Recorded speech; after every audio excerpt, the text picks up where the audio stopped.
God be with you, lad. What can I do for you? Well, young sir, what now? Shall we ride boldly forth to adventures new? I never took you for a romantic soul. But, as it happens, a romantic soul is just what I need by my side right now. What, here? Now? Aren't we leaving? Ah, that's just the thing. Here we are, about to ride off into the unknown. Well, who knows what fate has in store for us? What if we should fall as heroes on the battlefield? How could I depart this world with a quiet heart, never having known true love? I'm a little worried about you, sir. Aren't you getting overheated inside that armour? Look, I can't just go off and get my head chopped off somewhere without first winning the heart of the girl I love. So are you going to help me or not? Well, affairs of the heart are what I do best. I'll be glad to help you. So what do you want me to do? You, Hal, shall be my messenger of love. You shall bear her a letter and a gift from a secret admirer. Why me? It's not like you to be bashful, Sir Hans. You can just go and tell her, Certainly not. Carolina is different to the others. She was educated in a convent and needs to be handled with kid gloves. Romanced. I must court her secretly. It's the latest fashion in France. And who is this Carolina? The fairest maid that ever walked the earth. Carolina. The butcher's daughter. You must have noticed a divine creature in the marketplace. Unless you're more interested in barnyard animals.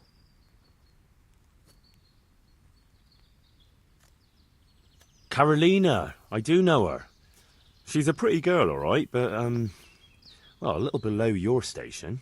Love knows no station but the heart. And you keep your peasant eyes off her.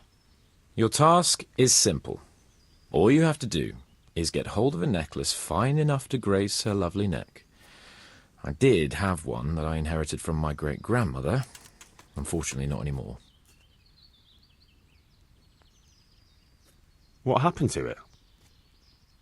I lost it playing dice at the inn. But you'll get it back for me. You're a smart lad. I'm sure you'll figure out a way. And I'll reward you handsomely.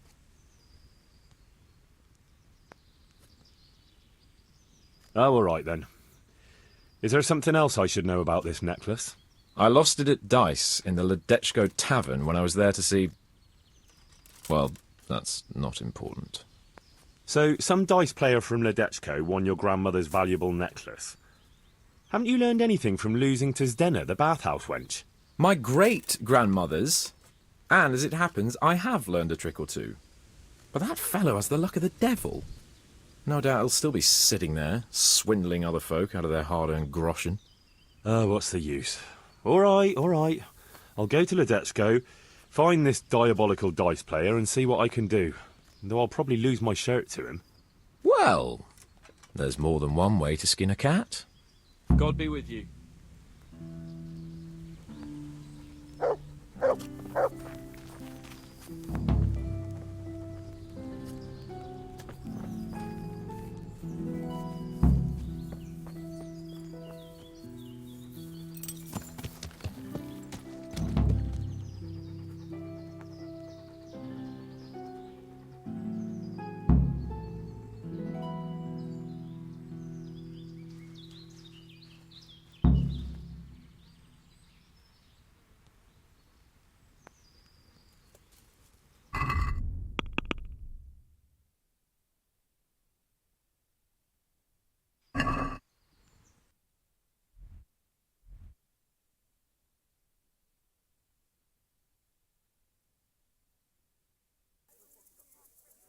What are you doing creeping around like a footpad?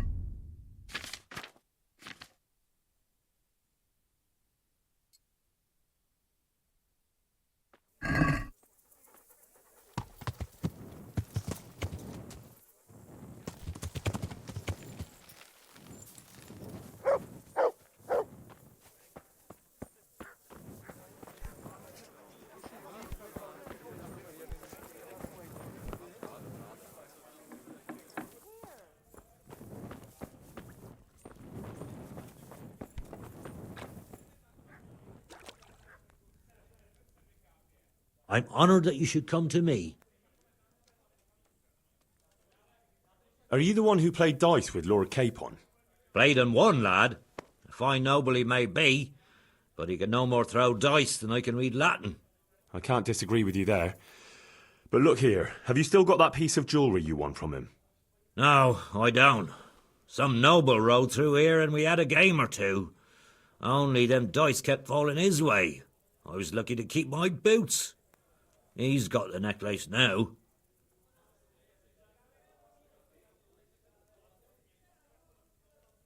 Can you tell me anything else about him? Fine gent he was, well dressed, on horseback. Had quite a lot to say. Seems he saw a bit of the world. And he had some interesting looking dice. You said they fell well for him? Aye, and no wonder. Fine dice they was, made special, all shiny and whatnot. Would you know where this fellow was heading? He was waiting for someone here, but when they didn't show up by midday, he rode on. He mentioned something about camping by the bridge over the Sasau River, that one before the charcoal burners camp. You might still catch him there with a bit of luck. There aren't many fords along the river on the way to Sasau. That's all I need to know. See you later.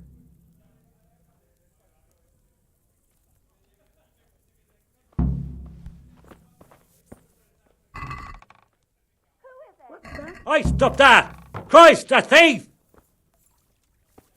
Thief! You there! Stop! Enough! Please! Someone saw you stealing. This definitely won't come cheap. You'll learn crime doesn't pay.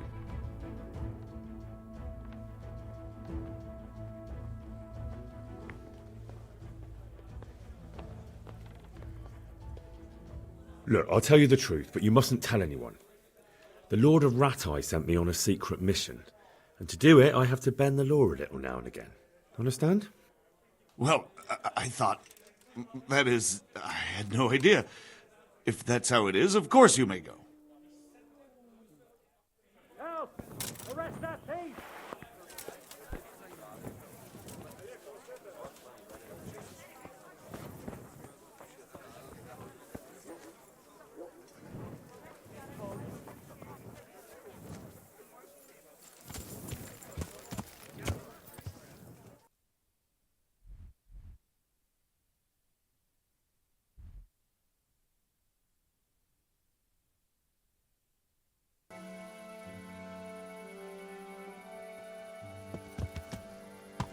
Yeah!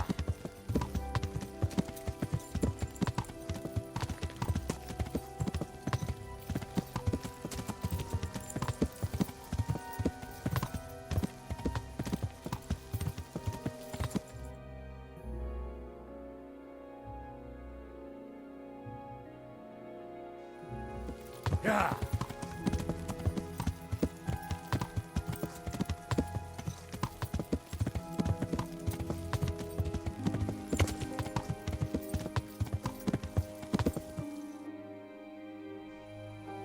Yeah!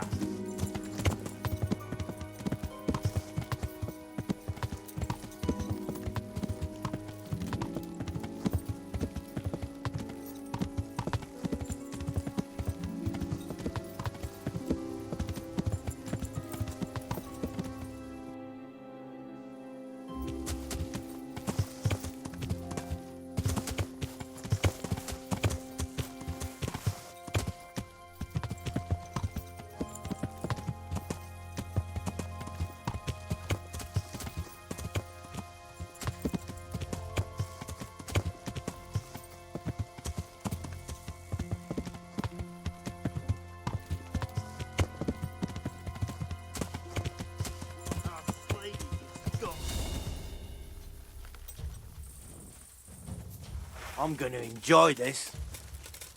Bring it on.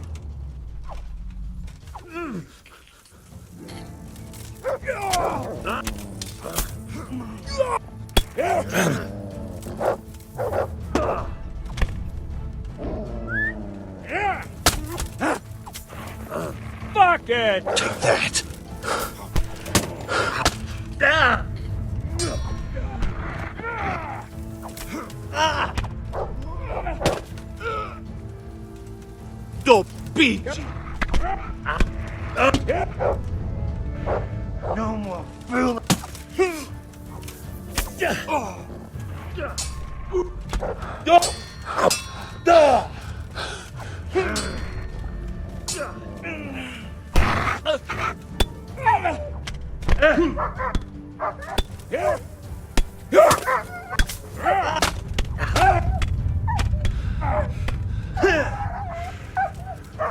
Is that all you got?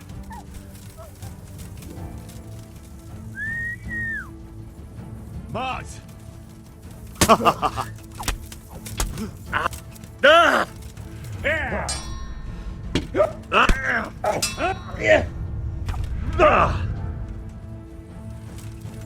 Fucking hell!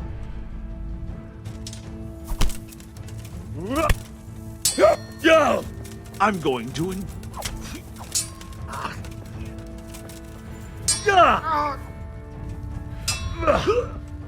Come and get it!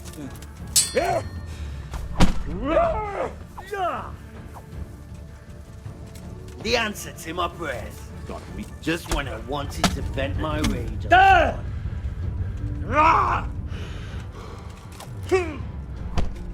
Is that all you...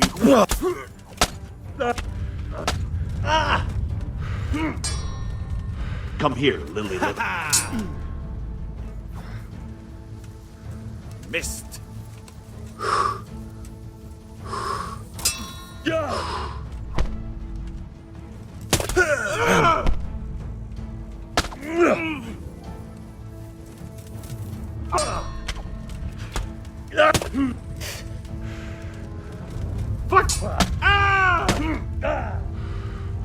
You call that combat?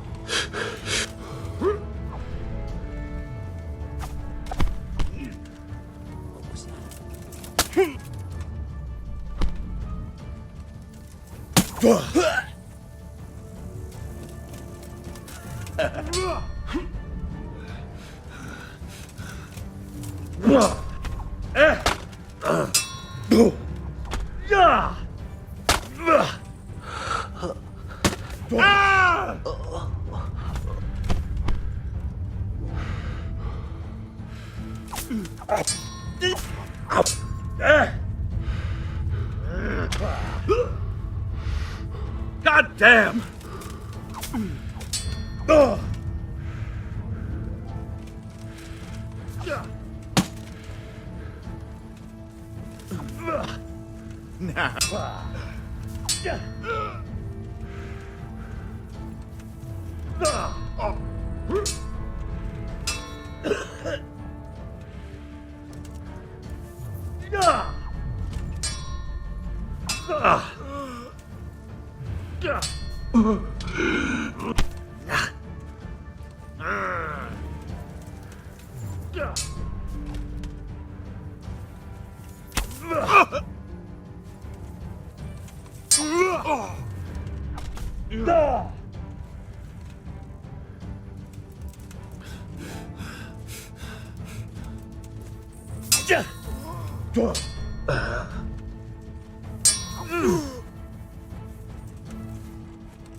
you after something?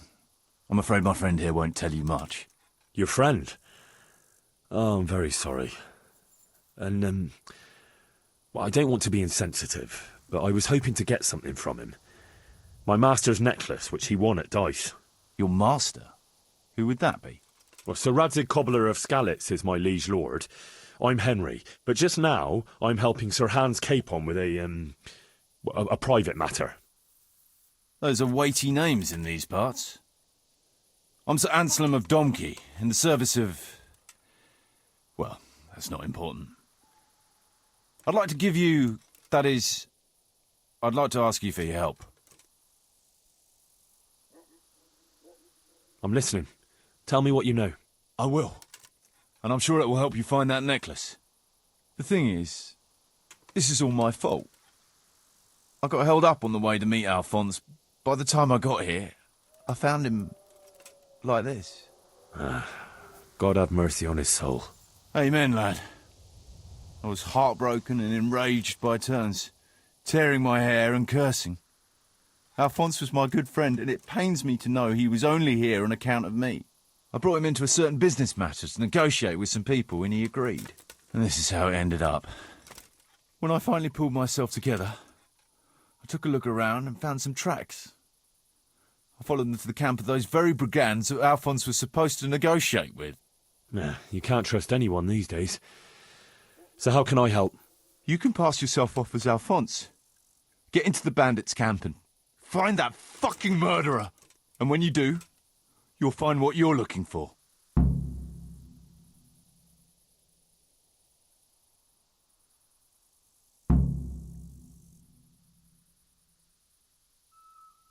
That doesn't make any sense. If one of them killed Alphonse, he'll know I'm not him. No. They never saw him before. So whoever killed him surely took him for some passing merchant. Are you quite sure they don't know him? Aye. He moved in altogether different circles, among decent people. That's the very reason I asked him for help. So I reckon the best thing is for you to introduce yourself as Alphonse, have a snoop around, and come back to me when you find out anything. Now, wouldn't it be better if you did that yourself? After all, I know nothing about this Alphonse. They'd see through me. I'd do it if I could, lad. Only they know me, and I'm not on the best of terms with them. They'd most likely kill me on sight. Then the two of us would be dead and those bastards would get away with it. Well, I hope I can avoid the same fate. Is there anything else I should watch out for while passing myself off as Alphonse? The main thing is to look and sound like a noble, not a peasant, a commoner. So dress the part. No rags or rusty iron.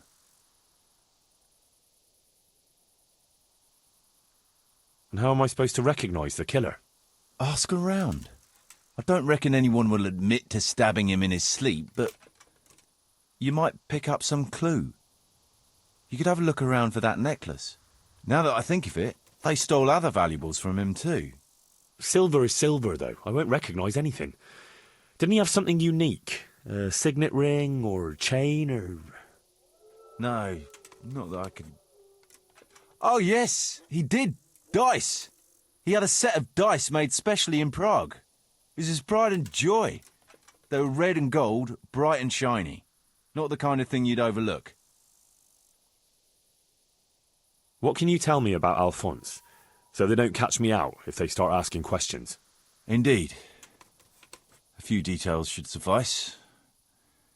He was from Slani, but lived in Prague the last few years. He advised people, very well too. He helped them to deal with problems, of all kinds. He sounds like a man of the world, but I've never even been to Prague. I'm not sure I can fool them. You can always change the subject. He was an ardent dice player, God forgive him, and he spent some time in Moravia on the service of Prokop of Luxembourg. But that was ages ago.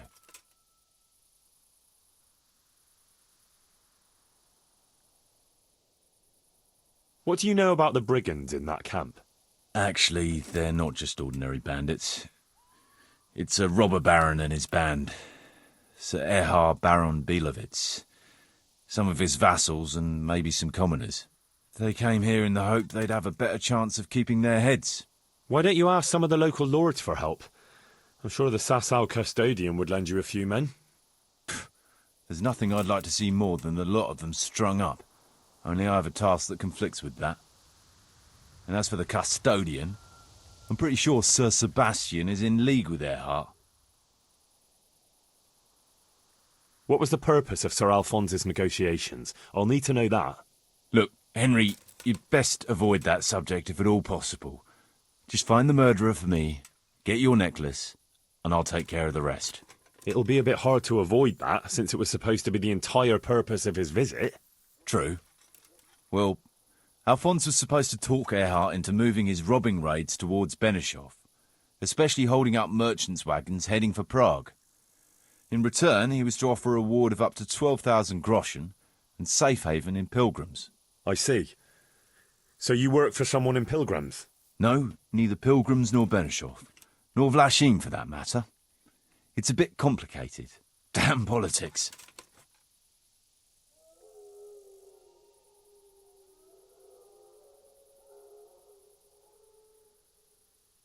My word, the whole thing sounds like quite a twisted affair. So are you going to help me?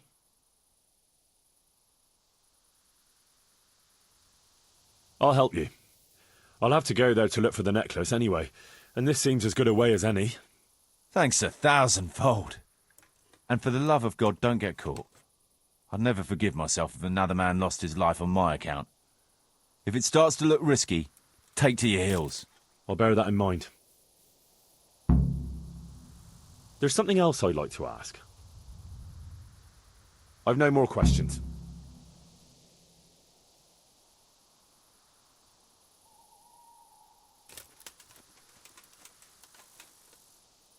Could it be someone was trying to get rid of something here?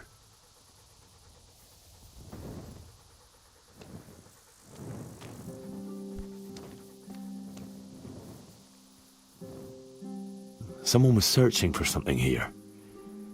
Were they out to rob him of everything he had, or something in particular?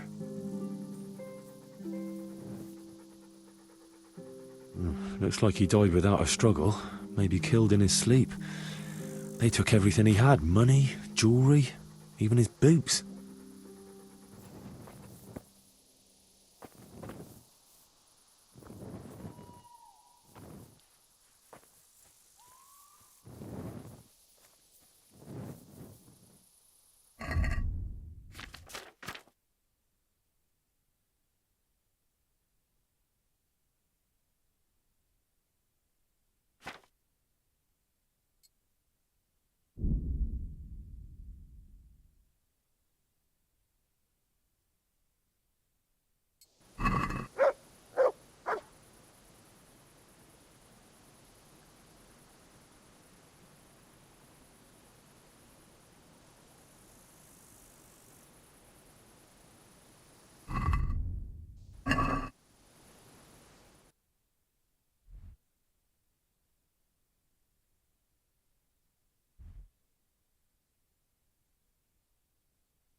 Yeah.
Would I be right in assuming this is the encampment of Sir Erhard, Baron Bielewitz? You must be Sir Alphonse, eh? All the way from Prague, eh?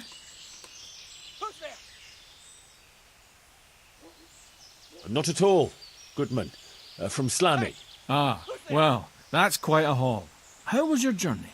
As well as might be expected in these perilous times. Oh, aye. The roads ain't safe at all these days. There's all sorts of rabble waiting to rob unwary folk and even kill them. Indeed, indeed, I concur.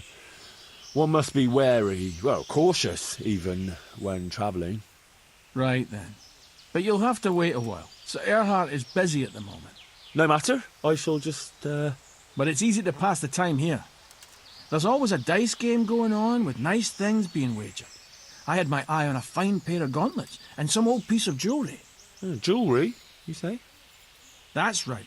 Just go and see old Blaha, the fella sitting at that table there. He can read, write, and do sums as good as any scribe, and other things too. He keeps things in shape here a bit. Thank you. I may well do that.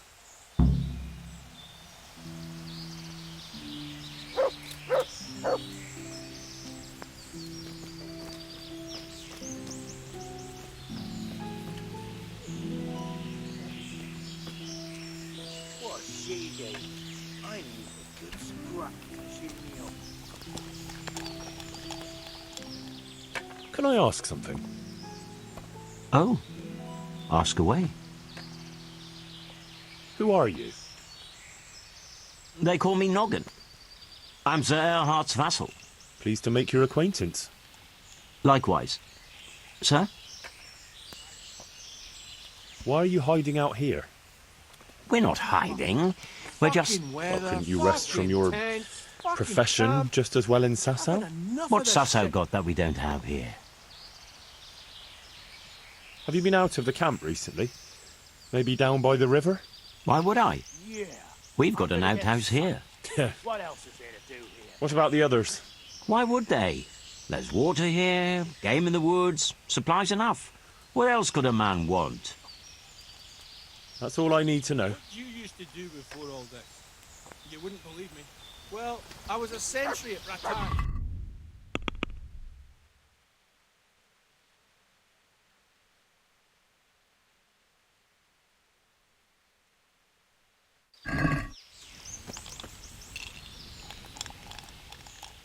Can I ask you something? Ask away. Anything to pass the time. Your turn. What did you do before? Well, You're Mladotter, right? I am. Why'd you ask? Just curious. This is quite an interesting retreat you men have here.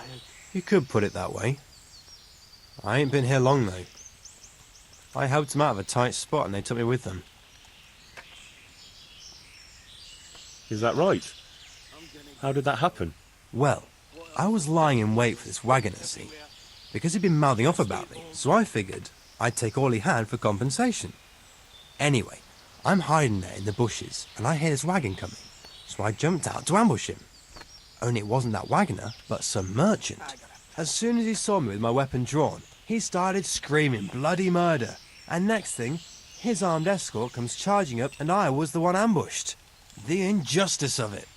Vexing indeed. Aye. Anyway, they caught me and took me with them. They figured I was Sir Erhard's spy, and they wanted me to lead them to him. Of course, I told them I didn't know what the fuck they were on about.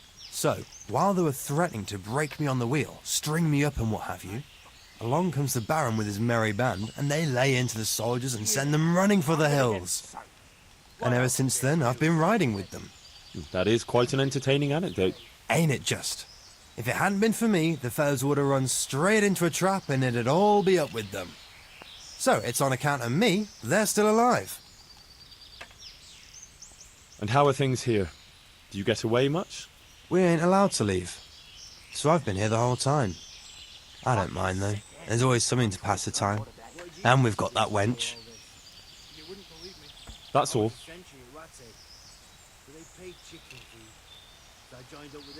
I'd like to ask you something else. Ask away. Anything to pass the time.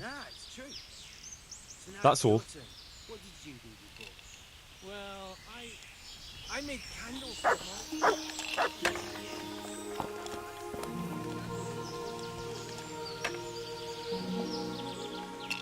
Can I ask you something? Ask away. Tell me something about yourself. Why do you want to know? You want to spread the word about what a good dice player I am? Well, I was just curious. You know what they say. Curiosity killed the cat. But if you must know, they call me Berta. And I'm Sir Erhardt's right-hand man. Berta?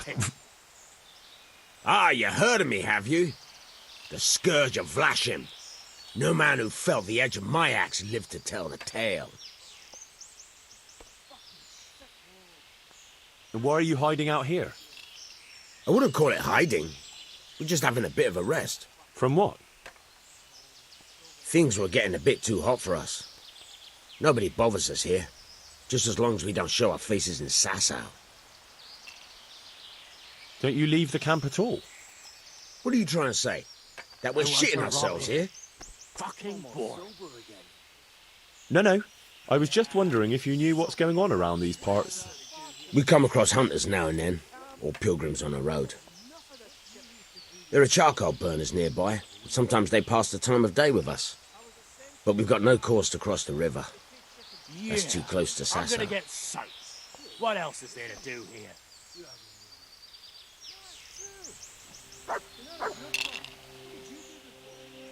Can I have a word with you?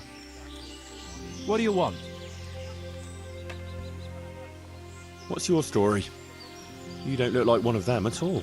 I ain't, true enough. I'm a local. I don't go raiding with them. When they're here, I just look out for them, bring them supplies and that. And what do you do when they're not here? Whatever's needed. But being the go-between for them that set up the ambushes pays well, and you don't have to risk your neck for it. Can you tell me something about the camp here? This place? It's been here as long as I can remember. I used to come here as a youngster to play with my mates. Anyway, one time I had to lie low for a bit, so I came here and ran into these gentlemen, who pay good coin when you bring them some wine and a bit of grub. Why did you have to disappear? Nothing terrible. Just that I was courting this one girl, only her old man and her brothers didn't take to me. Besides which, she was promised to some rich merchant. Once they had her married off, they forgot about me, though. I'll leave you to it.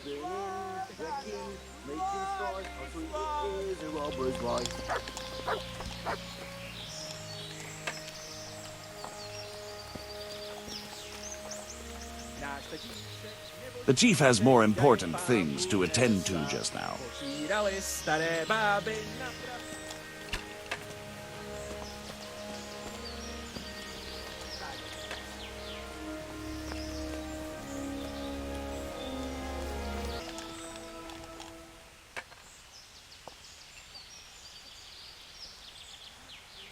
Can you tell me something about yourself? What can I tell you?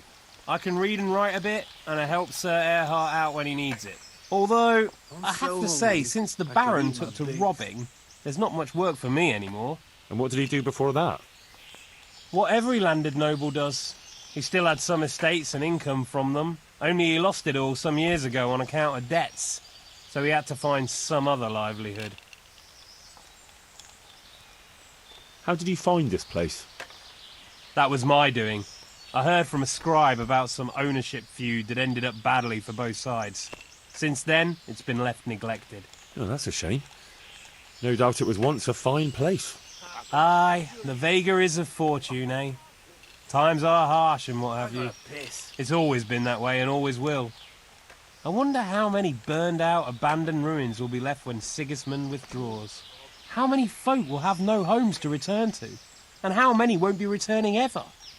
But that's our lot in this vale of tears. There'll be no peace and quiet till the next life. Amen to that. I'm so tired. I was told I could have a game or two here until Sir Erhard has time to see me. Aye, he's got his hands full at the moment. You must be Sir Alphonse, eh? I'm Blaha, Sir Erhard's servant. I take care of things here a bit. Including dice? It has come to my attention that there are interesting things being wagered.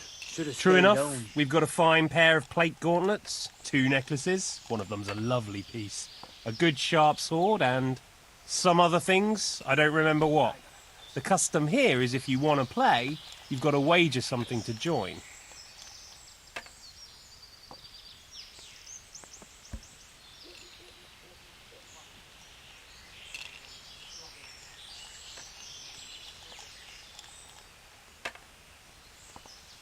I regret I have no valuables on my person. I thought it wiser to travel light, on account of thieves. Well, under the circumstances, it wouldn't be polite to deprive you of a bit of entertainment while waiting. You want to play right away, or...? No hurry. It'll wait a while.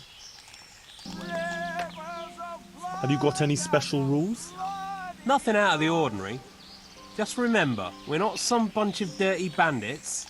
This is the camp of a noble knight, so no unnecessary brawls, stabbings, or such like tomfoolery. Not that I need to explain that to you, sir.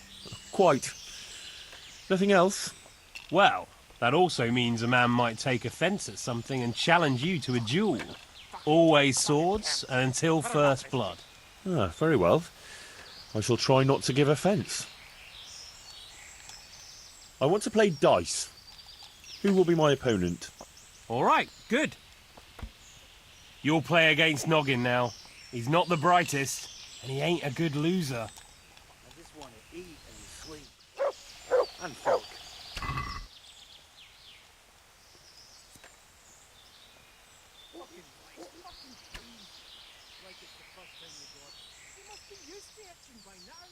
I'll never get you sick. I wash me a spell once in a while. You wash your spell. My granddad's brother drowned saved in a pond. I'm not taking the risk.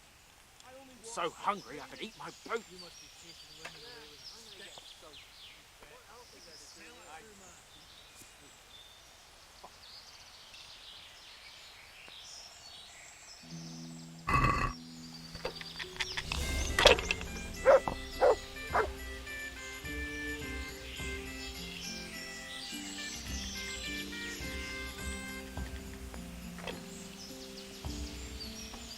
I got a pictures of blood and a bloody blood.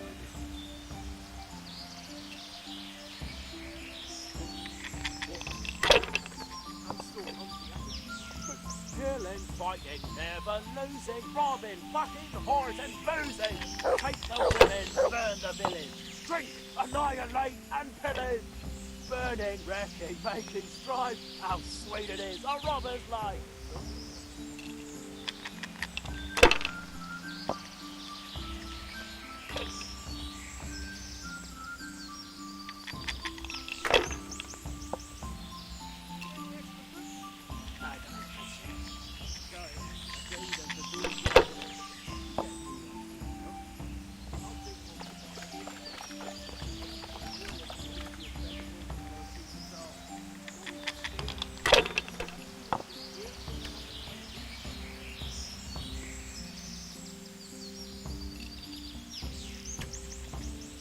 Fuck. I'm almost sober again.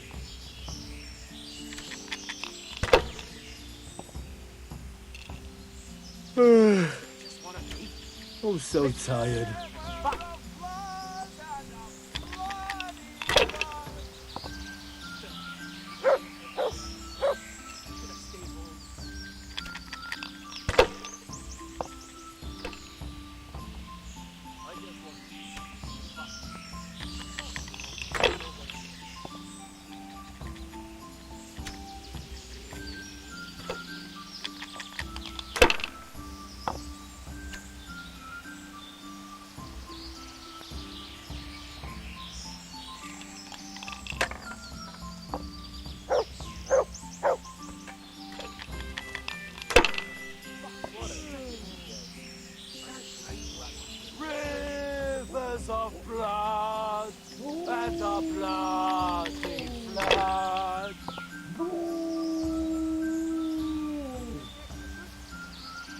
Fucking weather.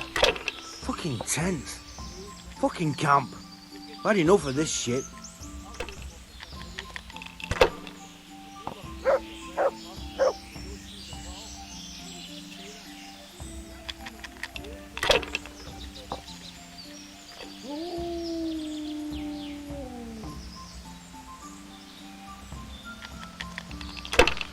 Killing, fighting, never losing, robbing fucking whores and boozing.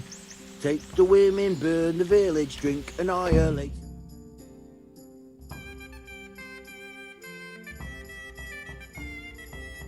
You're a fucking cheat. Sir, I challenge you to a duel. What a shitty day. No one to rob here. Fucking boring. I won't take any accusations from you. I accept.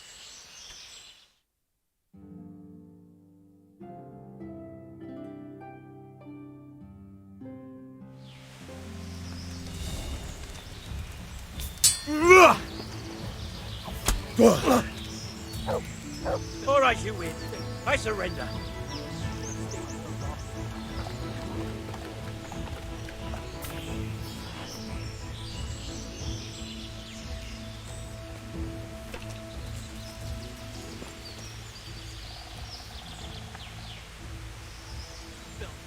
Stink everywhere.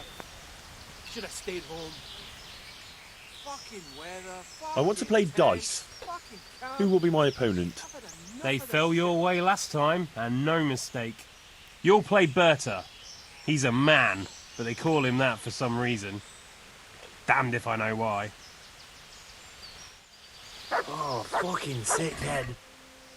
Can't drink no more today. I'll remember you.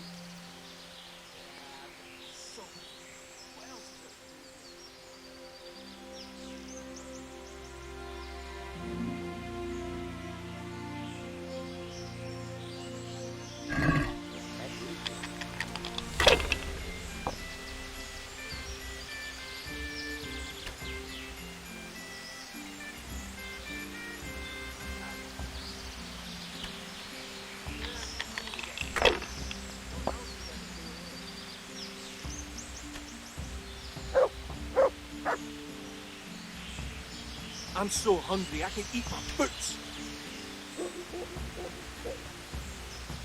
I just want to eat and sleep. And fuck.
So hungry I could eat my goat.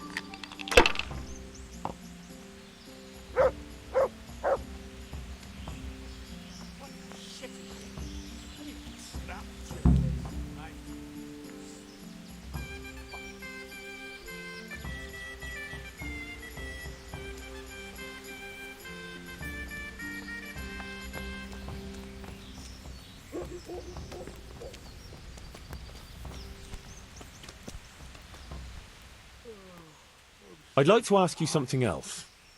Ask away.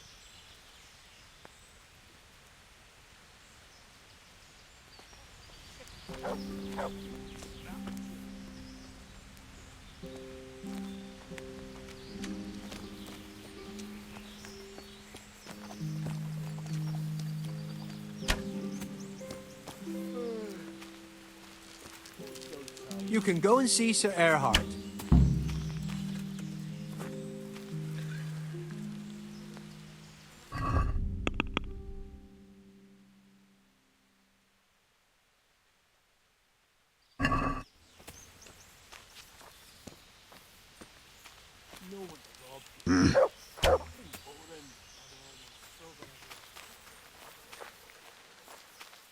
What's he doing here?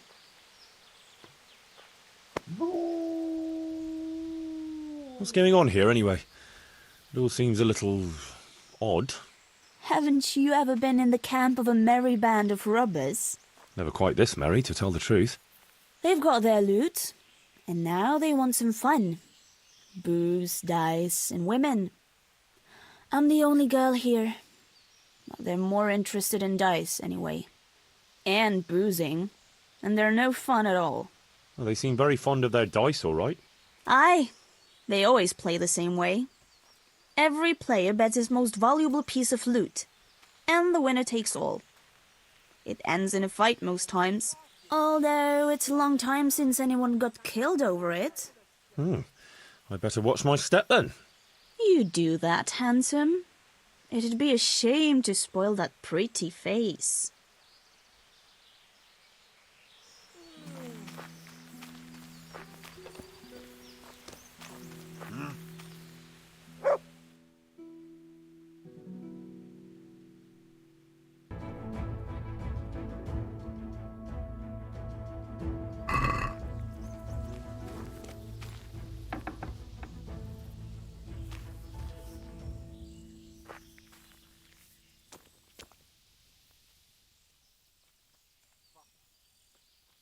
The blessing of our Lord Jesus Christ upon you, Baron Belevets.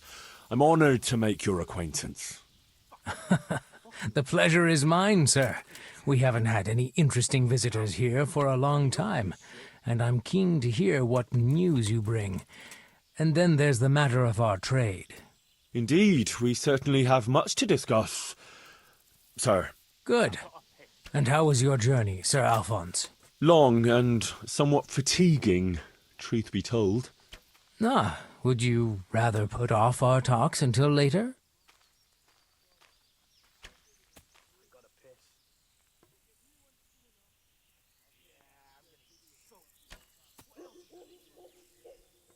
If you wouldn't mind, I would rather postpone our talks until later.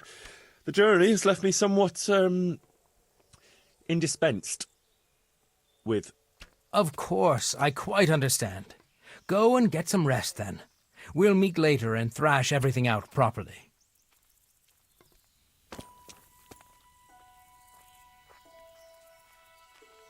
I'm ready to begin with our negotiations, sir. From what I've heard, you have some proposal for me that would involve departing from Vlashim? Yes, essentially. We need to divert attention elsewhere.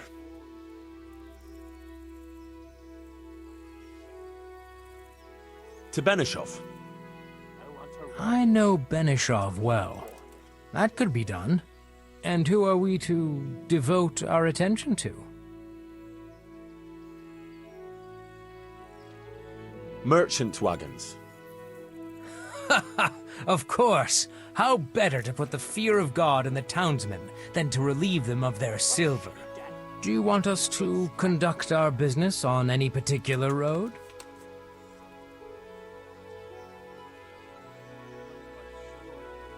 The road to Prague. That makes sense, aye. And what's in it for us? If terrorizing folk is what you want, there might not be much profit in it.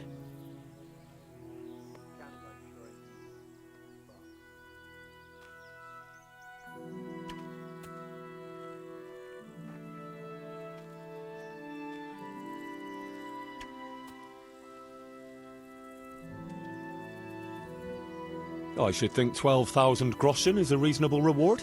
Very reasonable. We can certainly agree on that. And that's everything?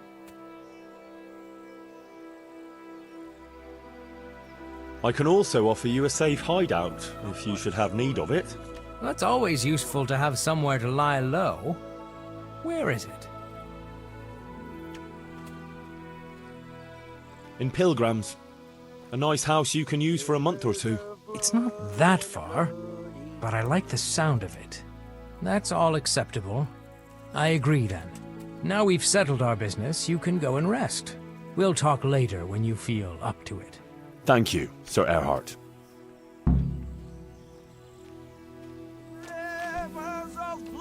Fucking weather. Fucking tense. Fucking camp. I've had enough of this shit.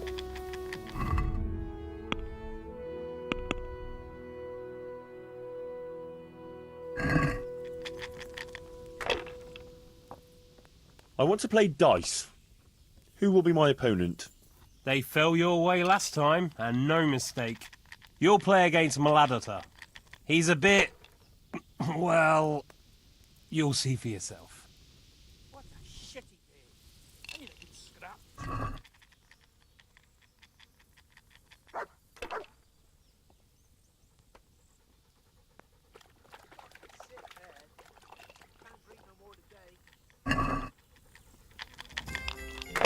Rivers of blood and a bloody flood. What a shitty day. I need a good scrap to cheer me up. Filth and stink everywhere. Should have stayed home. Campfire shrine.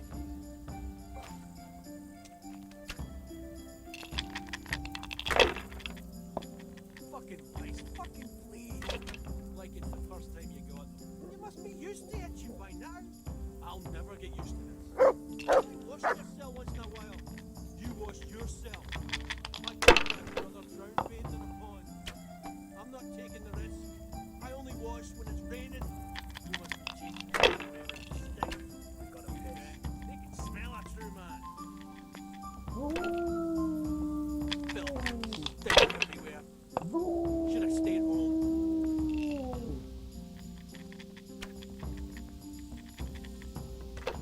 I just want to eat and sleep. And fuck.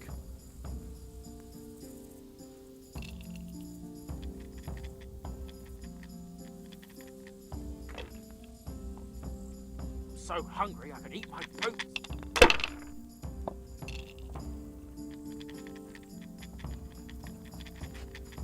Lord, what have I done to deserve What a this? shitty day.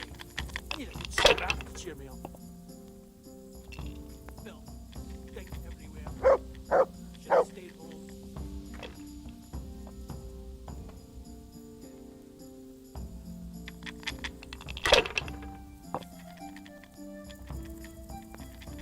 Fucking weather.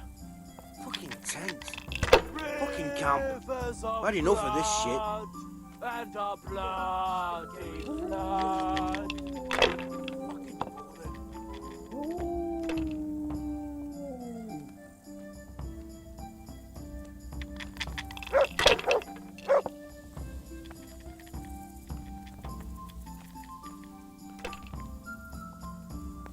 You get any extra boots? These are too small. Sorry, I traded them for booze yesterday. You'll get new ones soon enough. I'll take them off the first idiot that crosses our path. With your luck, it's gonna be a beggar monk with no shoes at all. Don't even say that. Seriously, I'd sooner go barefoot than have to fight in these turd skins. Camp like a pure idiot. No one to rob here. Fucking boring.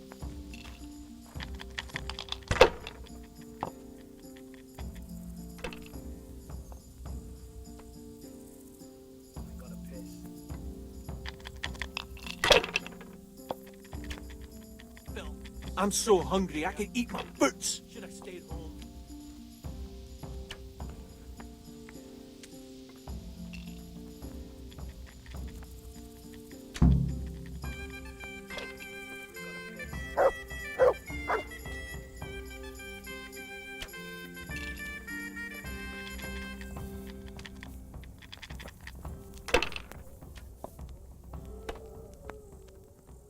I want to play dice. Who will be my opponent? They fell your way last time, and no mistake. Then there's Pekuna. He's a local fellow who brings stuff for us. He put up a nice necklace as his wager. Yeah, I'm gonna get soaked. What else is there to do here? I just want to eat.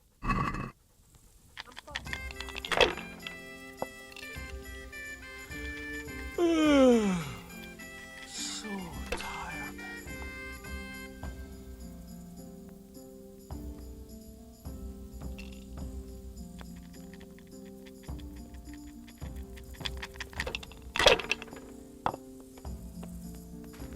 No one to rob here. Fucking boring.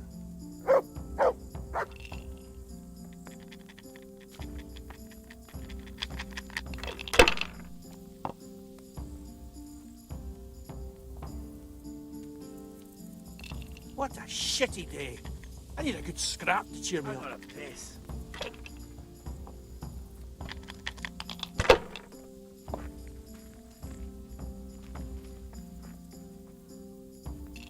You get any extra boots? These are too small. As if we hadn't Sorry, enough trouble I traded them without for this. booze yesterday. You'll get new ones soon enough. I'll take them off the first idiot that crosses our path. With your luck, it's gonna be a beggar monk with no shoes at all. Don't even say that. Seriously, I'd sooner go barefoot than have to fight in these turd skins.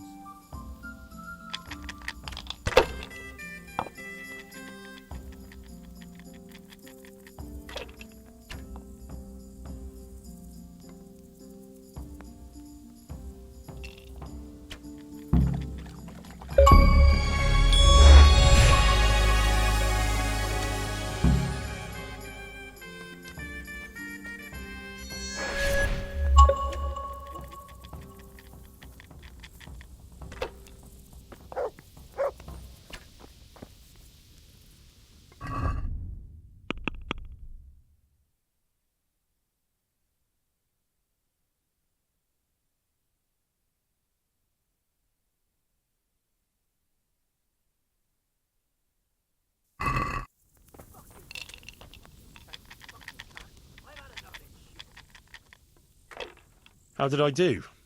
Have I won? Well now, Sir Alphonse, you took 'em all by storm. Here's the key to the prize. Thank you kindly. No one to rob here. Fucking boring.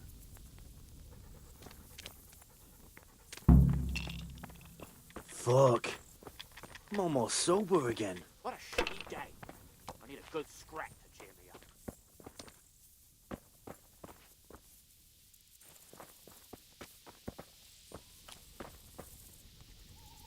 Fucking weather.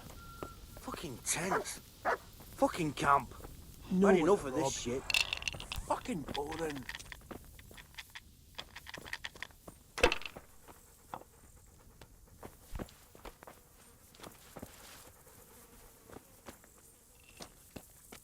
Killing, fighting, never losing, robbing, fucking, whoring, boozing. Take the women, burn the village. Drink, annihilate, and pillage. What was that? Burning, wrecking, making strife. How sweet it is, a robber's life. Yeah, I'm gonna get...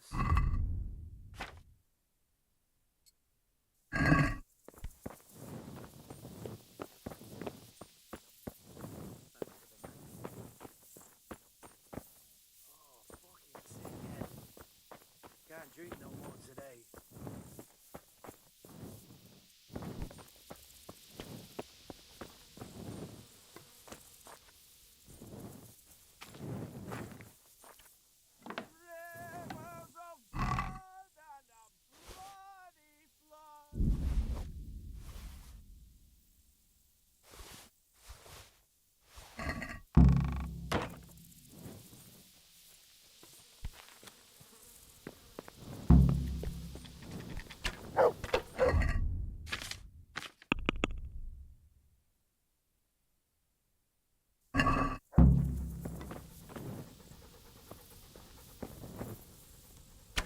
Yeah, I'm gonna get soaked. What else is there to do here?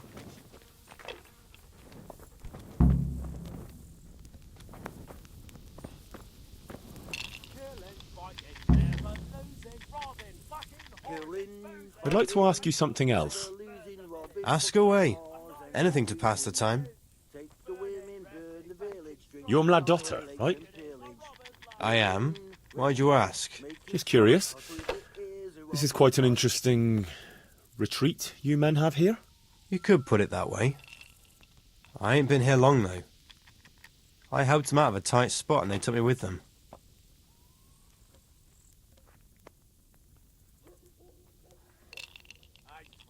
Is that right? How did that happen? Well, I was lying in wait for this wagoner, see? Because he'd been mouthing off about me, so I figured I'd take all he had for compensation. Anyway, I'm hiding there in the bushes, and I hear this wagon coming, so I jumped out to ambush him. Only it wasn't that wagoner, but some merchant. As soon as he saw me with my weapon drawn, he started screaming bloody murder, and next thing, his armed escort comes charging up and I was the one ambushed. The injustice of it. Vexing indeed. Aye. Anyway, they caught me and took me with them. They figured I was Sir Erhardt's spy, and they wanted me to lead them to him. Of course, I told them I didn't know what the fuck they were on about. So, while they were threatening to break me on the wheel, string me up and what have you, along comes the Baron with his merry band, and they lay into the soldiers and send them running for the hills. And ever since then, I've been riding with them. That is quite an entertaining anecdote. Ain't it just?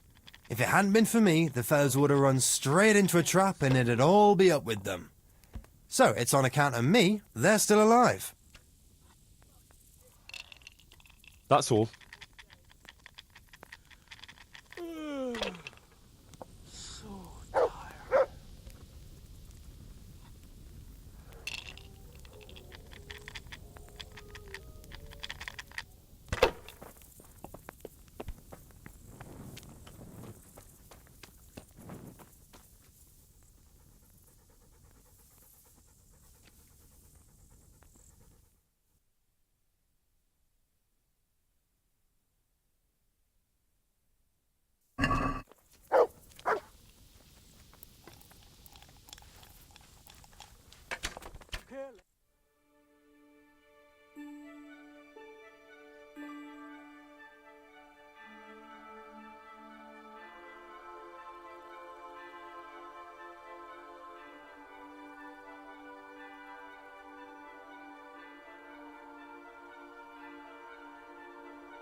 Killing, fighting, never losing, robbing, fucking whores and boozing. Take the women, burn the village, drink, annihilate and pillage.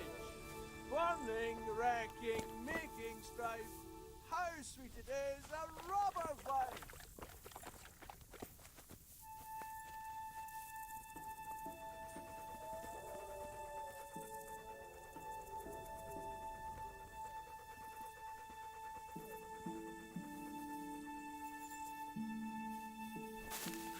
Yeah.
Yeah. Yeah. Yeah.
Yeah. Yeah.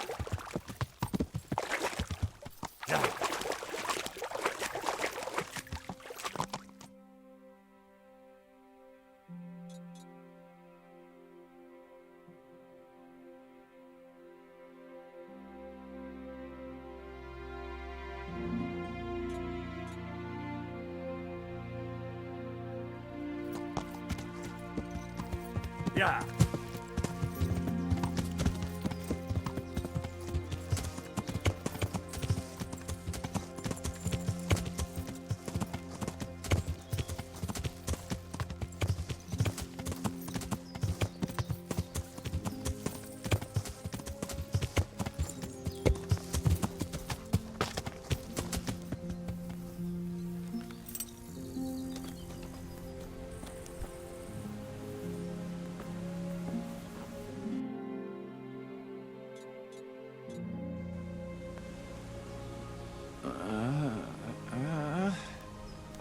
Shit.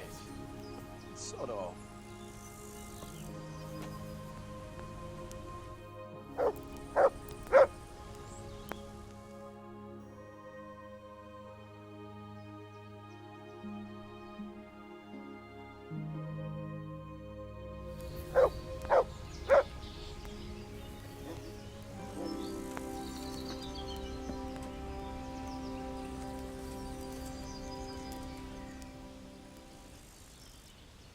I have good news for you, Sir Anselm.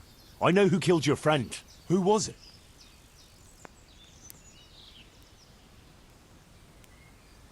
It was Mladotta, one of the brigands. How did you find out? From the dice. All right. I'll take care of it from here. And I owe you for helping me. Here, Henry, take this. I'm sorry I don't have more on me. But if you're ever in Prague, come and look me up, and I'll see you're well taken care of.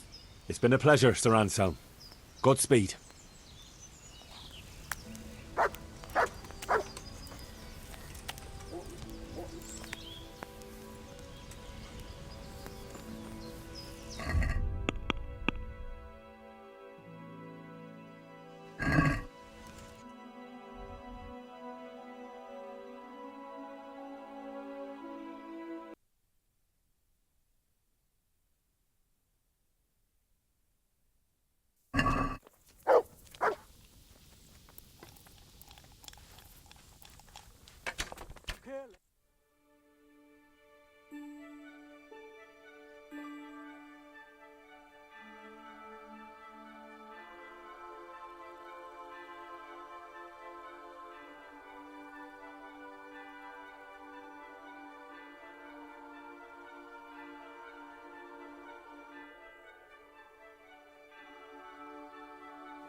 Killing, fighting, never losing, robbing, fucking whores and boozing. Take the women, burn the village, drink, annihilate and pillage.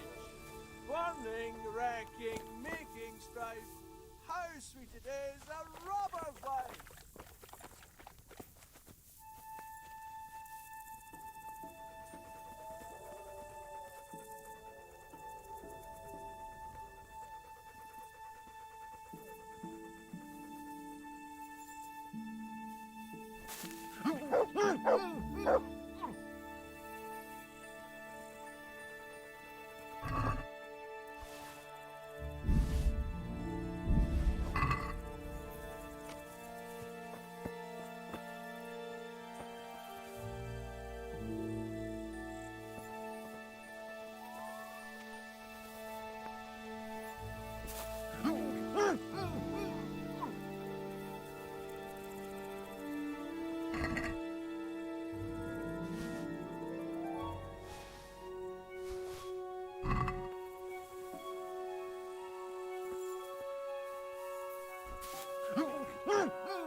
Yeah.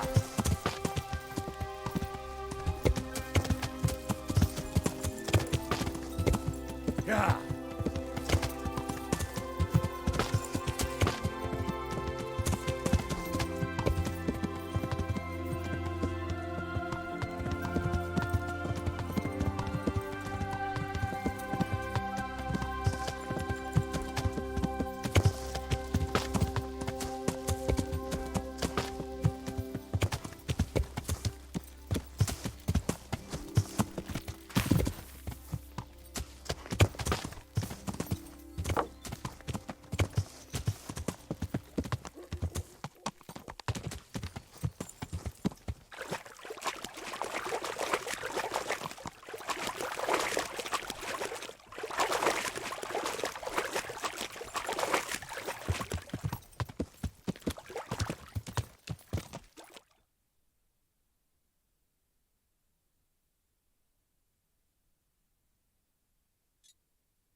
Yeah.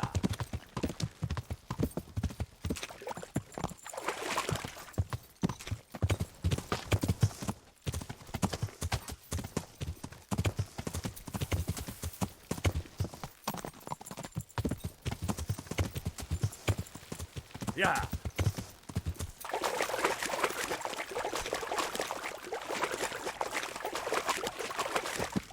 Yeah. Yeah.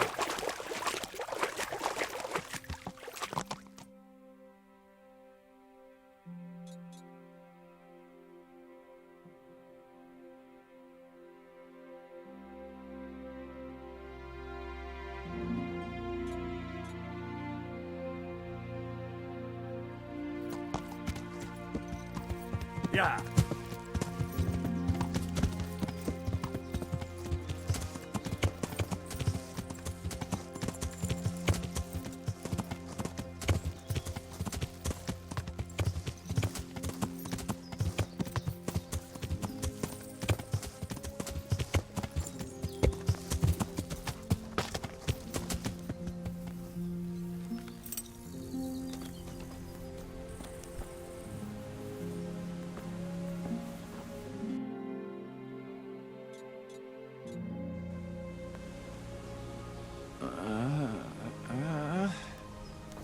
Shit.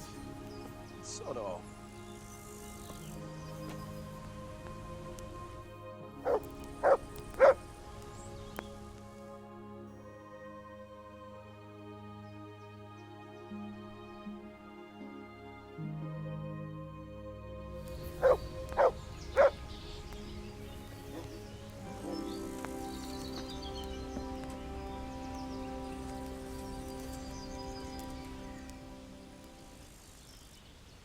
I have good news for you, Sir Anselm. I know who killed your friend. Who was it?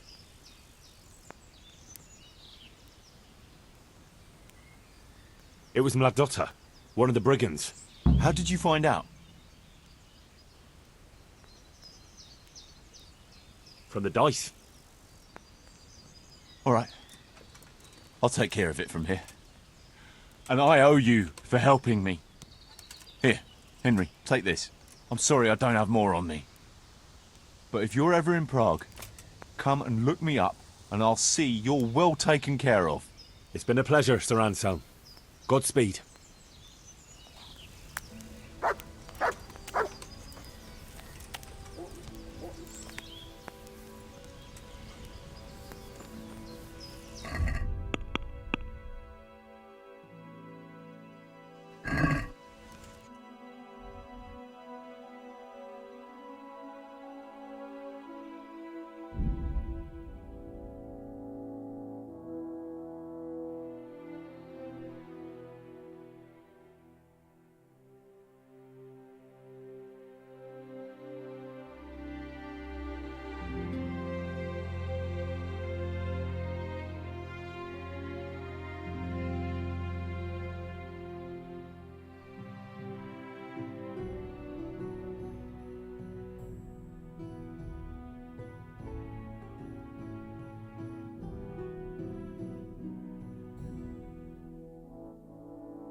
Yeah.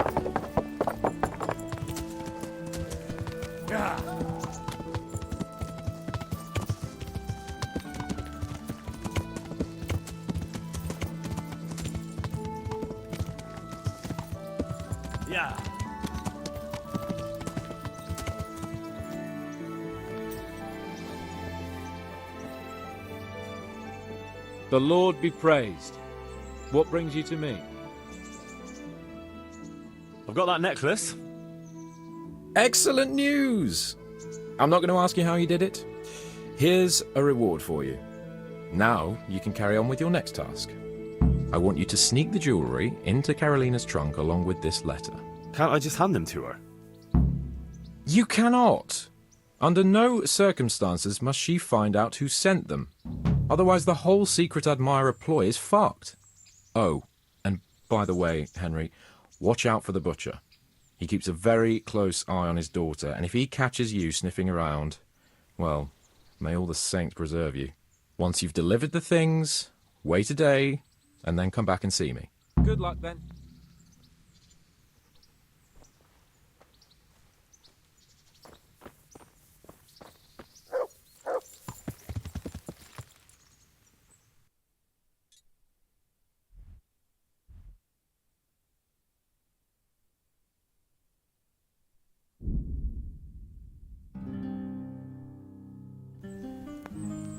Yeah.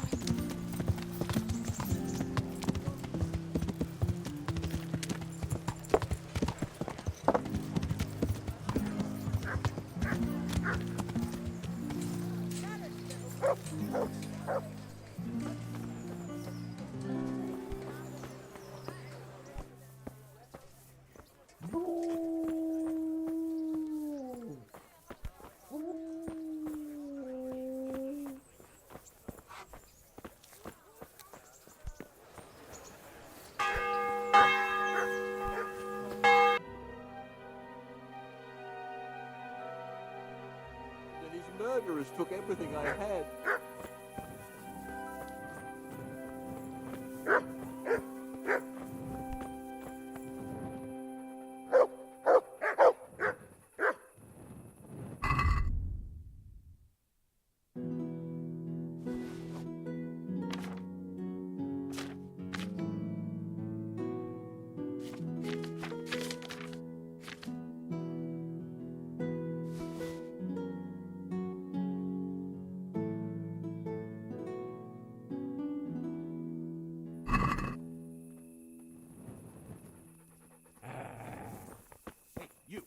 It's forbidden to walk at night here without a light.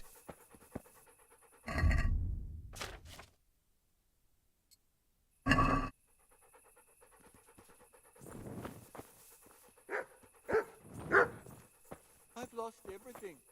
My home, my family, my livelihood. Be merciful, good people.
The Lord be praised.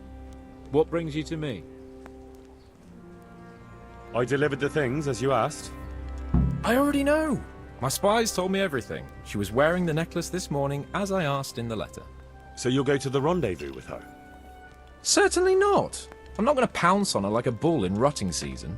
Her feelings must be allowed to mature gradually. Meanwhile, you'll get a potion for me. I thought you didn't believe in witches' brews. This is no witch's brew. It's an absolutely tried and tested elixir called Musk of Infinite Allure. There's a fellow in Sassau who sells it, and he guarantees its success.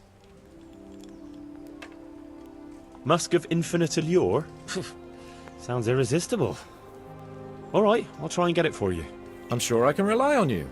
Here's some coin for your costs. Good luck, then. Here, just as you ordered.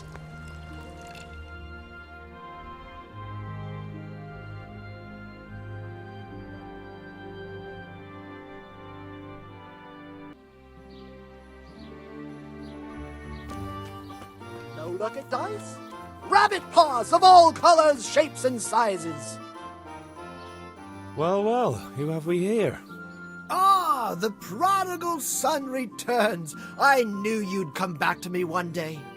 Let me guess, you saw it in a dream? I knew you were going to say that. But I had a divine revelation. That next time I won't be around to pull you out of the shit. Oh, well, I am sorry. But these things are sent to try our fortitude in the face of adversity. I'd like to try your fortitude. I've heard you know of some irresistibility potion or whatever it is. Ah, naturally! Musk of Infinite Allure! An age-old recipe, maybe even older. Tested by Moses himself. Moses? How do you think he managed to get his people to follow him through the desert for 40 years? It's extremely potent. Yeah, so it would seem. How much do you want for it? Who do you take me for? The wisdom of the ancients isn't something that's bought and sold in the marketplace. Did Jesus charge for his miracles? But since you ask, how about this much?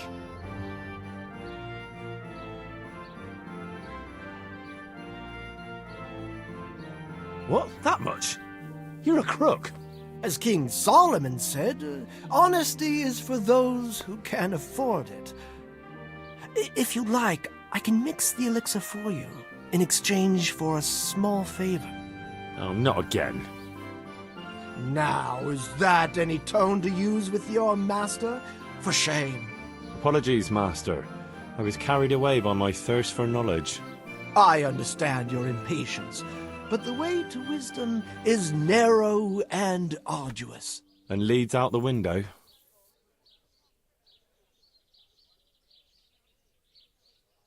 So what is it you want from me now? Ah, my dear apprentice, everything's gone to the devil.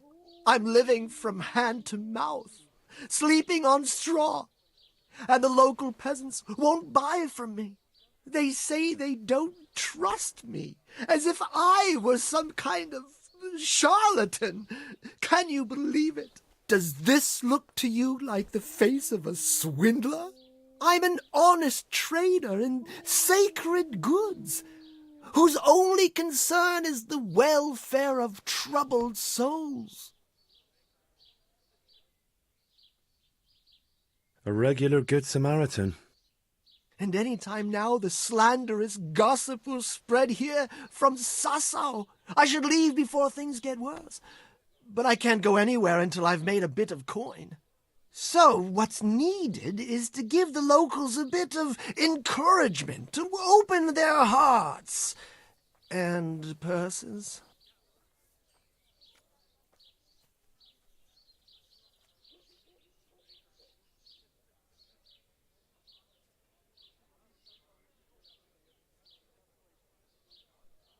I'm not going to go around beating people for you. What do you take me for? I wouldn't hurt a fly. Violence is for the dull-witted. We must gently demonstrate to them the necessity of buying my remedies. For example, to ward off a revenant. Revenant? What revenant? The dead return from the grave, a corpse that the soul is unable to depart from, which wanders among the living, filled with rage at its wretched fate. Yeah, I saw something like that once, but it was just some drunk going home from the tavern after losing all his money at dice. Don't make light of such things. Now tell me, do you know how to deal with a revenant?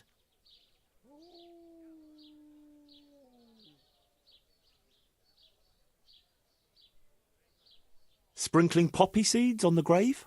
That works for mares, but it would probably only provoke a revenant.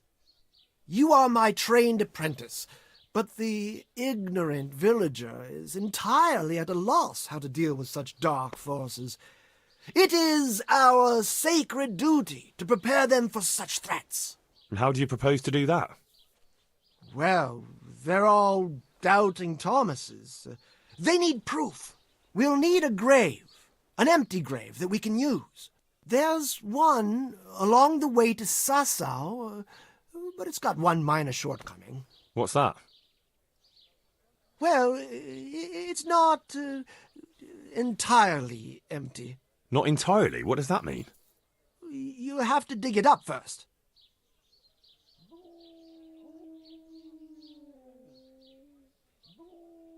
Why this particular grave?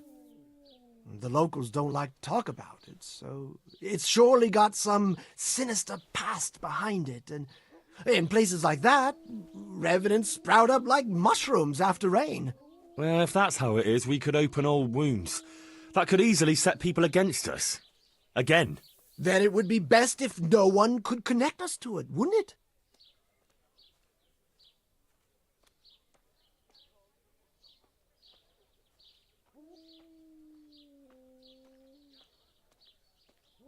But that's a sin.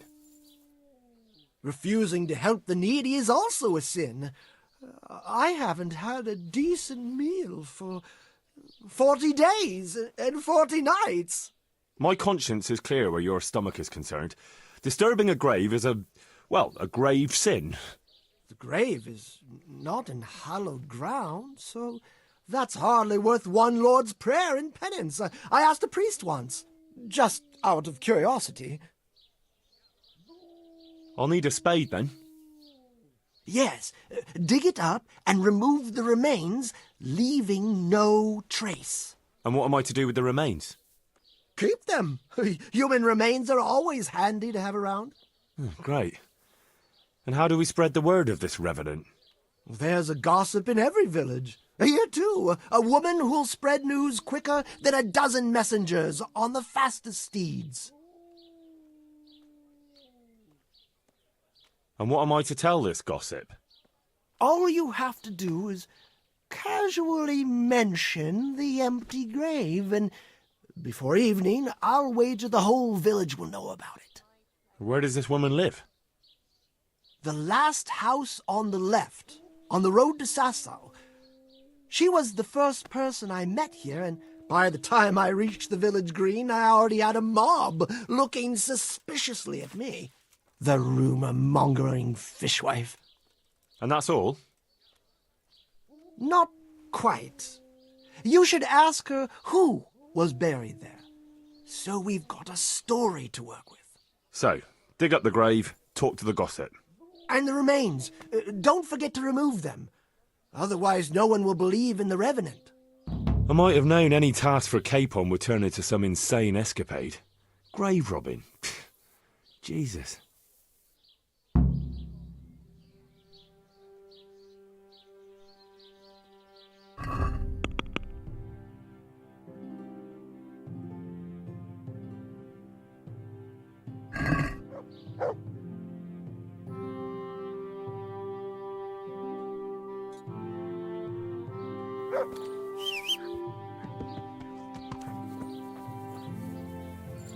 Has your manhood been wilting of late? Yeah.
Yeah. Baked goods fresh from the oven. Come get them.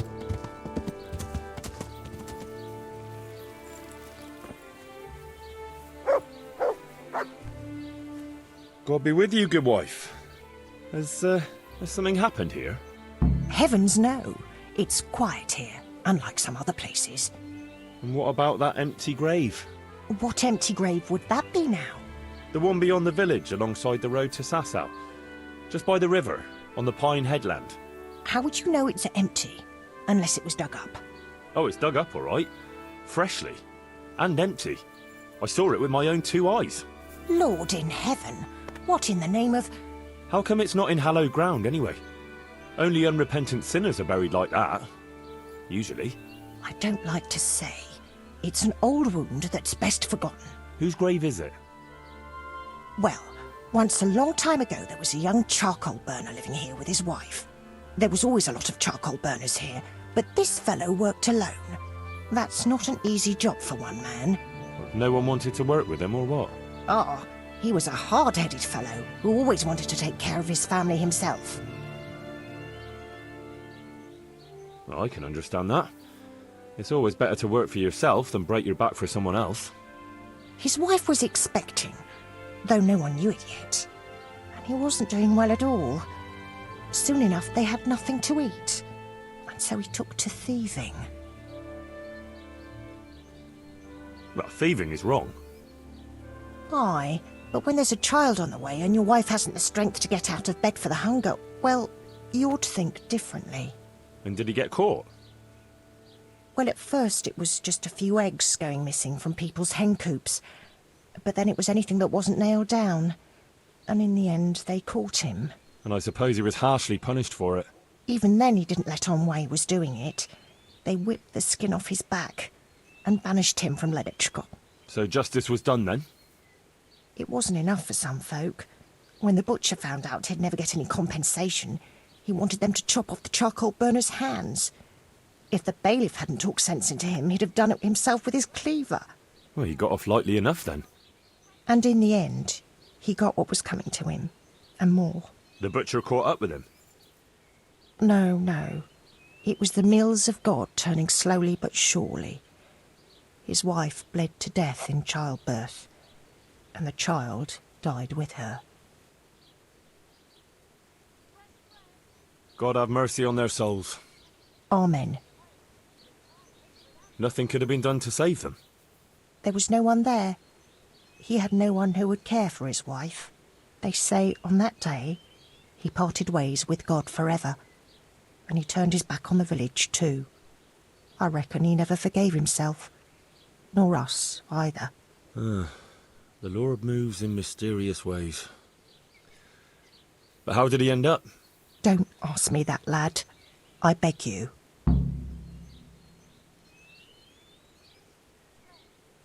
Come now, good wife. You can't leave the story unfinished.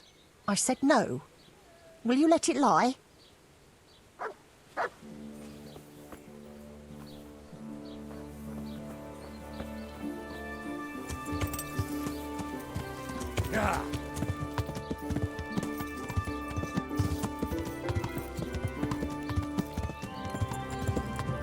Wine squeezed from grapes. To me. Cultivated from a rose bush.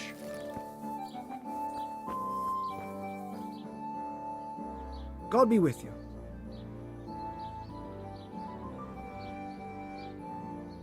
I know who was buried in that grave. A young charcoal burner. So begins the tragic tale of the young charcoal burner who became entangled with the devil himself. Oh, don't start. What devil? I'm trying to tell you.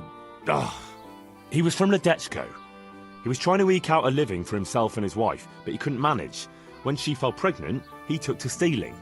Pride drove him from the straight and narrow path, and soon he sold his soul to the devil to fill his stomach. They caught him and punished him, but some of the people he'd robbed didn't think it was enough. Then when his wife died in childbirth, and the child too, he blamed everyone for it. Even God, apparently. But when the time came to pay his debt to hell, the devil had no use for his soul, and took his wife and child instead. The charcoal burner cursed God, who struck him down in righteous vengeance. But the dead man's soul never left his body. He came back as a revenant to vent his rage at God and men and take vengeance on the living. Jesus, did you listen to what I said at all? Sorry, did you say something? Oh, never mind. What do you want me to do with it? The question is, what would the revenant do to get revenge on the villagers? Well, apprentice?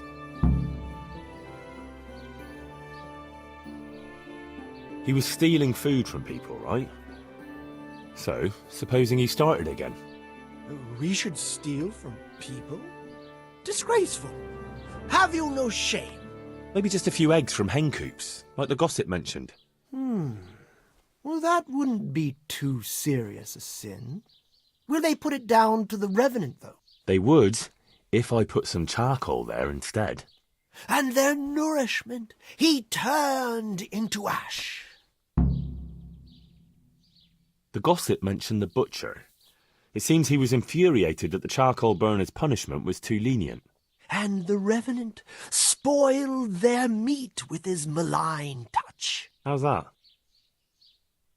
Spoiled meat is a classic example of a revenant's power. I thought it was the work of bad butchers. That too, sometimes.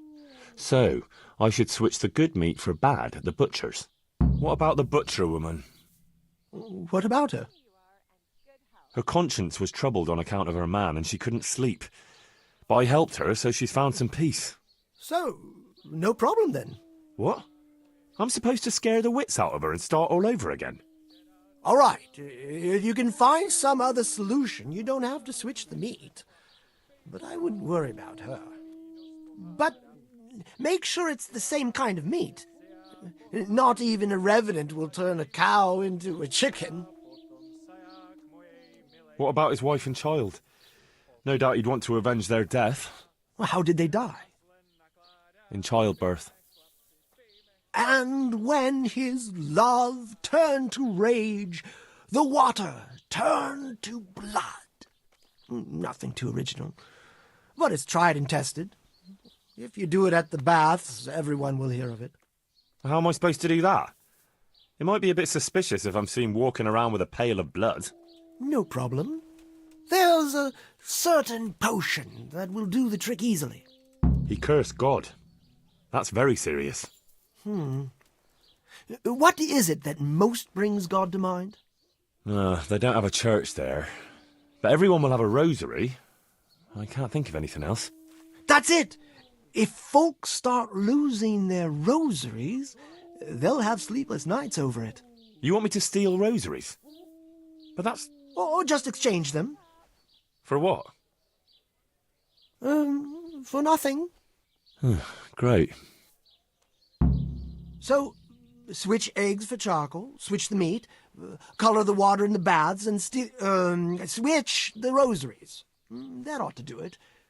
I hope so. Of course, if you come up with anything else, don't let me hold you back. Talking to people might give you ideas. Traders, the bailiff. Well, what if someone sees me in the act? They mustn't. Otherwise, it'll end up like Sasau all over again. Don't draw attention to yourself, or they'll put two and two together. Sure.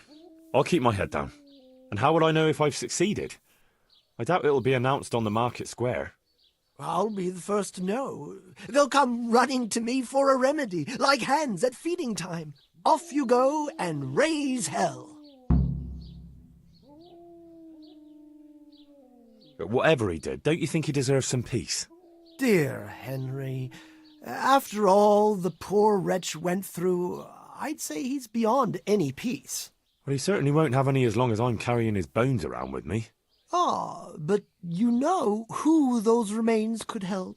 Help? Who? How? Me, of course. And I'd pay you a nice price for a revenant's bones. But there is no revenant. Not yet. What do you say?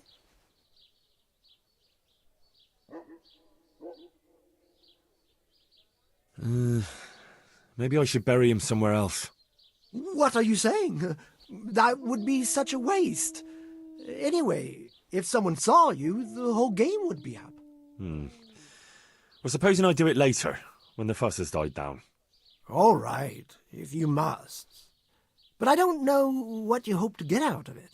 At least the poor wretch will have peace at last. Maybe. As long as you bury him in hallowed ground. Otherwise, you're wasting your time. Like in Ratai, maybe? Well, that's probably the nearest. That gossip-mongering crone would know. True, I could ask her. If you must. But for heaven's sake, don't even hint to her what you're up to. Good luck, then.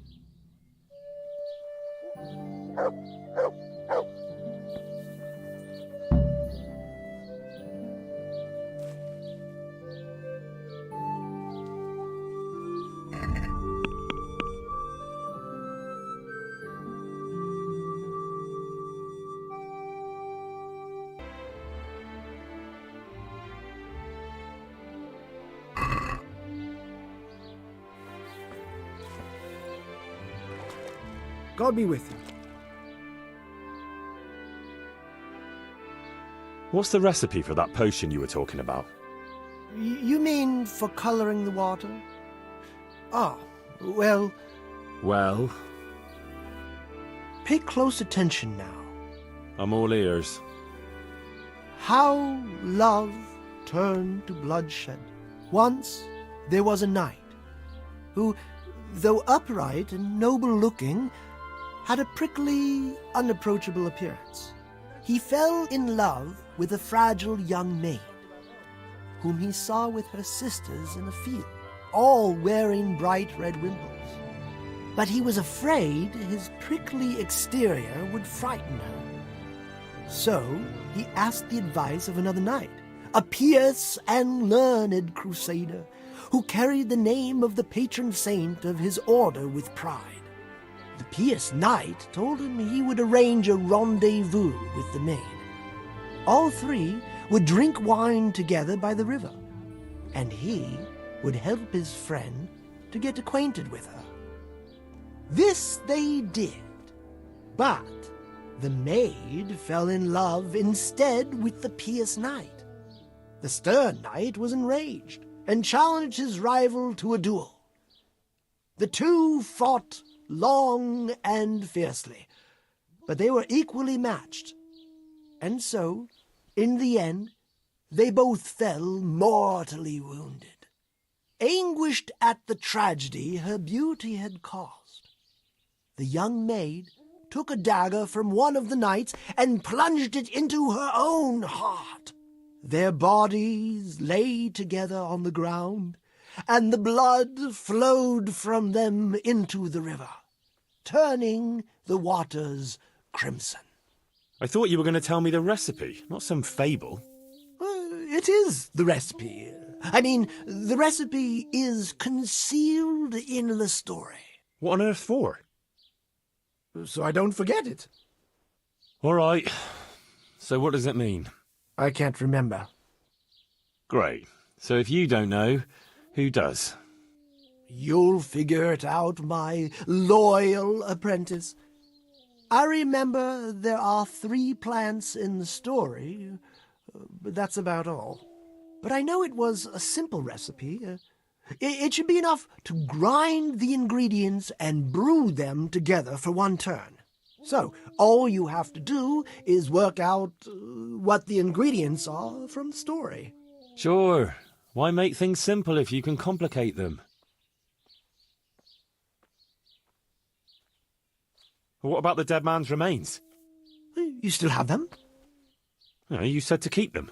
What do I do with them now? I'll buy them from you. What on earth for? The bones of a revenant. Those can be valuable goods. What do you say? I think I'd rather bury them. You could.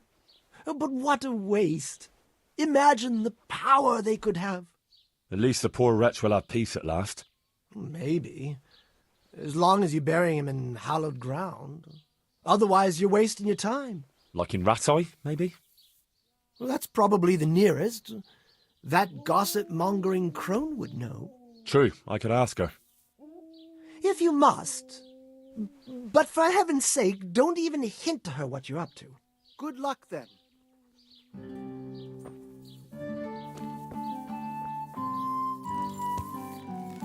Rare merchandise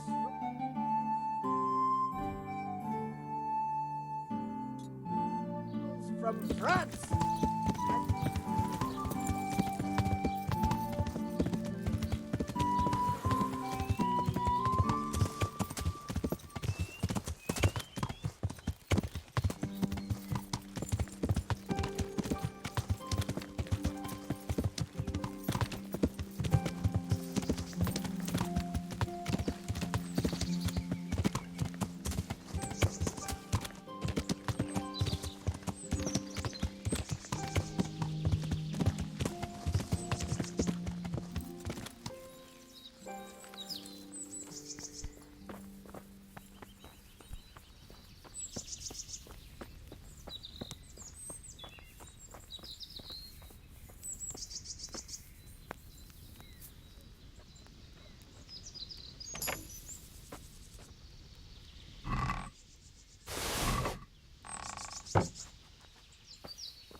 temple of Jerusalem.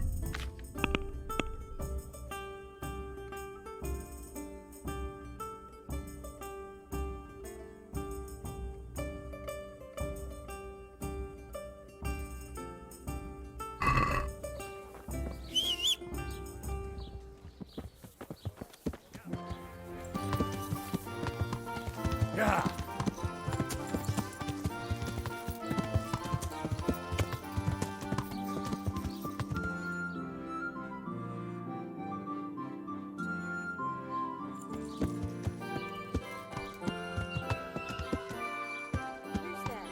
Yeah.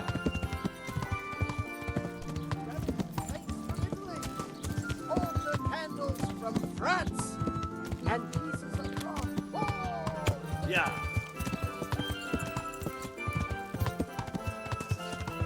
Red! Red!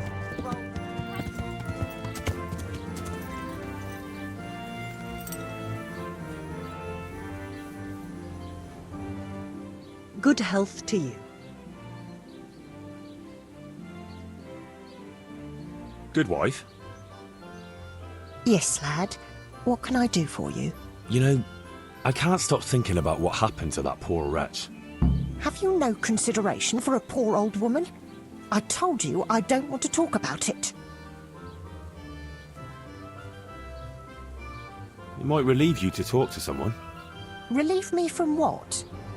Well, guilt. Guilt? Why should I feel guilty? Now, clearly something weighs heavy on your soul, just like the other villagers. The older ones. And I'd say it's connected to that empty grave. Well, that wretch returns as a revenant, and no one does anything. It's not just fear, but more like everyone is expecting some punishment that was bound to come one day.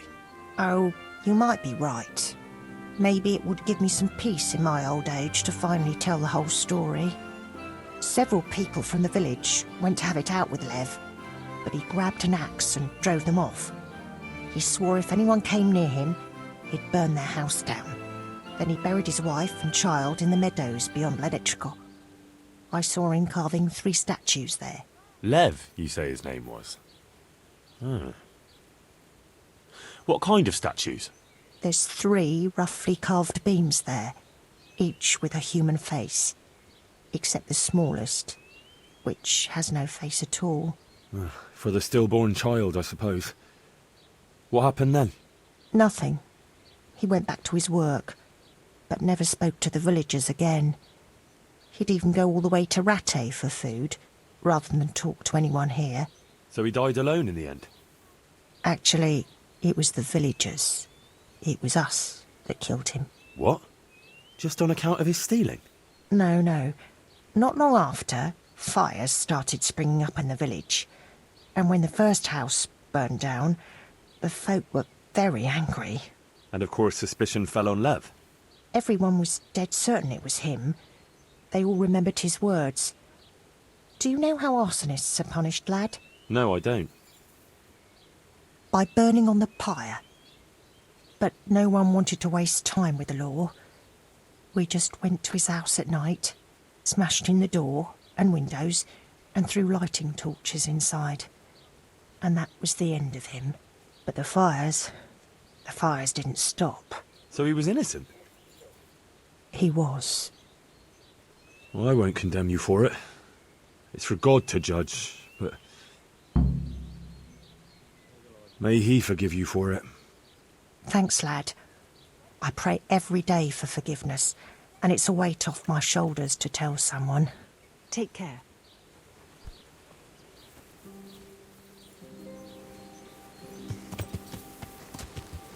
Yeah.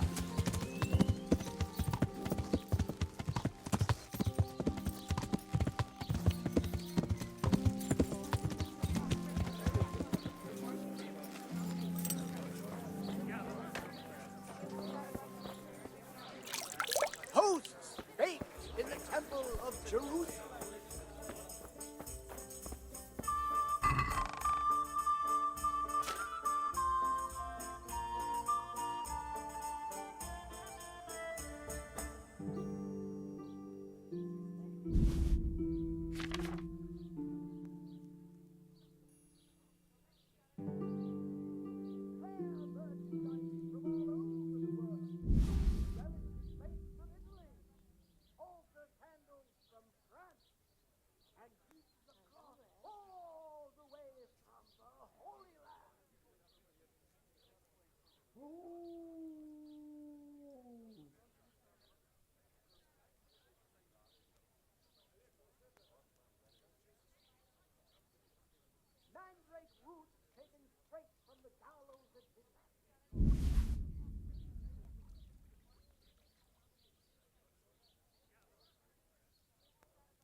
You too.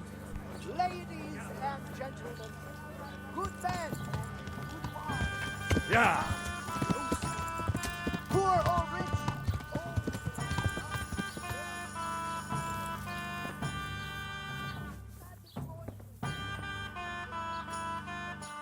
Good health to you.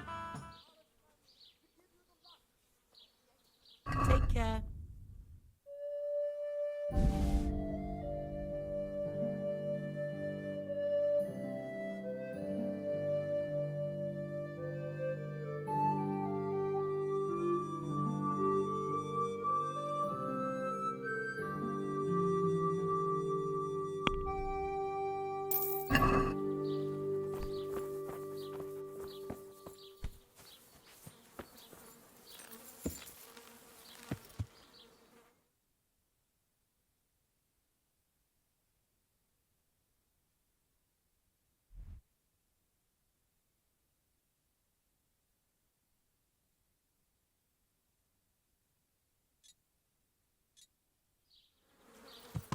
Yeah.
Yeah.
Yeah.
What then? Lamb. And I'll need lots of it if I'm to switch it all.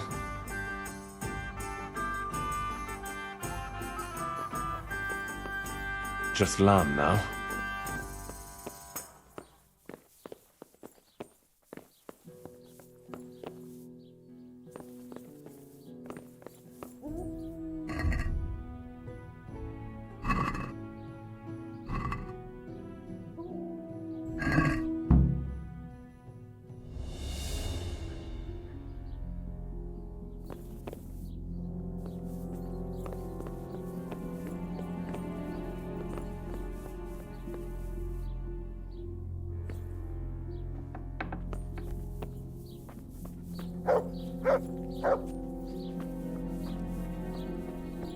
Wine squeezed from grapes, cultivated from a rose bush.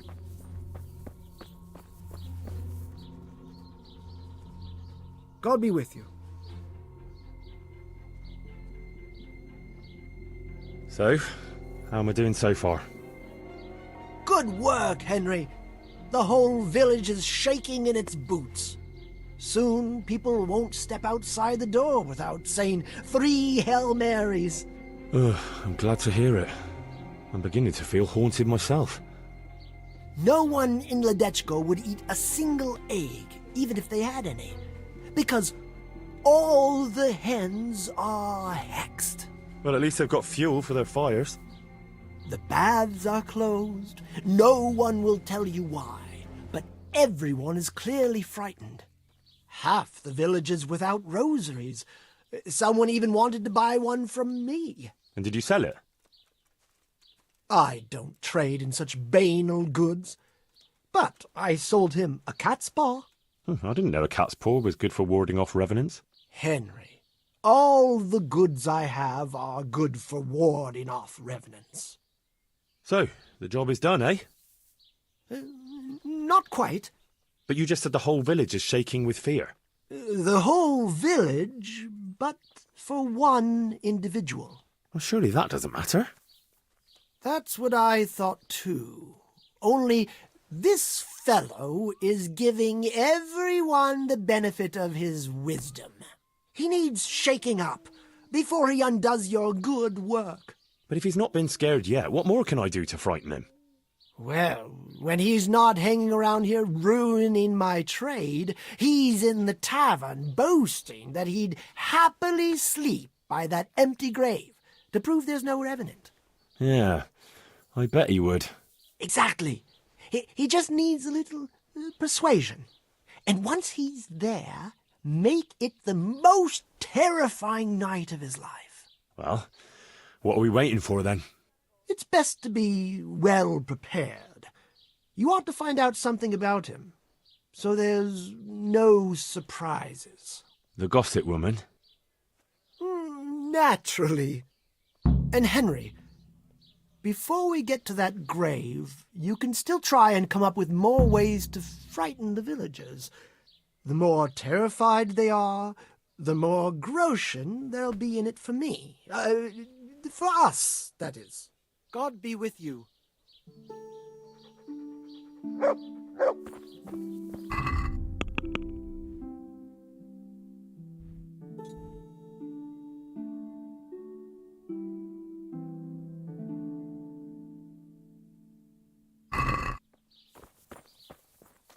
Salt sprinkled with the bloody tears of St. James Madonna.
God's blessings. What can I do for you? You look a bit worried, bailiff. How can I not be? What with the whole village complaining about ghosts? Ghosts?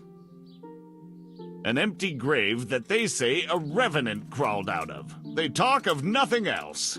You don't think there's any truth to it? No, it's nothing but old wives' tales. But how come the grave is empty? You don't need any magic to dig up a grave. A spade will do. But why would anyone do that? Surely no God-fearing Christian would dig up the grave of some poor soul who hasn't even got the piece of hallowed ground to rest in. A God-fearing Christian? No. So you suspect someone? Could be. There's been a band of good-for-nothing itinerants hanging around recently. They weren't making any trouble, though, so I let them be. But this is going too far. How do you know it was them? Who else would it be? What about the Revenant? Oh, don't you start. That Revenant of yours is nothing but idle hands doing the devil's work. I'd send them packing myself if I had the time and the men. Supposing I help you get rid of them. You look like you know how to handle yourself. But that doesn't mean I have to solve everything with brute force. I'd rather parley. That's how I like things. Peaceful and orderly. I don't need any bloodshed around here. I've trouble enough with one long-dead corpse. Send them packing and there'll be peace again. Don't worry, Master Bailiff. I'll be the very soul of discretion. Then I'll gladly accept your help. Is there anything you need to know? Who are these people? Just some itinerants who'd rather roam the roads than do an honest day's work. They're not cutthroats, though, just petty thieves and beggars. What are they doing here? Damned if I know, or where they came from. Except for one fella who's from Ledechko. But the rest are from God knows where. Are they armed? As much as any thief. Who isn't these days? Where can I find them? Last I heard, they were a bit away from the village, across the river by the old mine. That's all I need to know. I'll get going. Good luck. Farewell.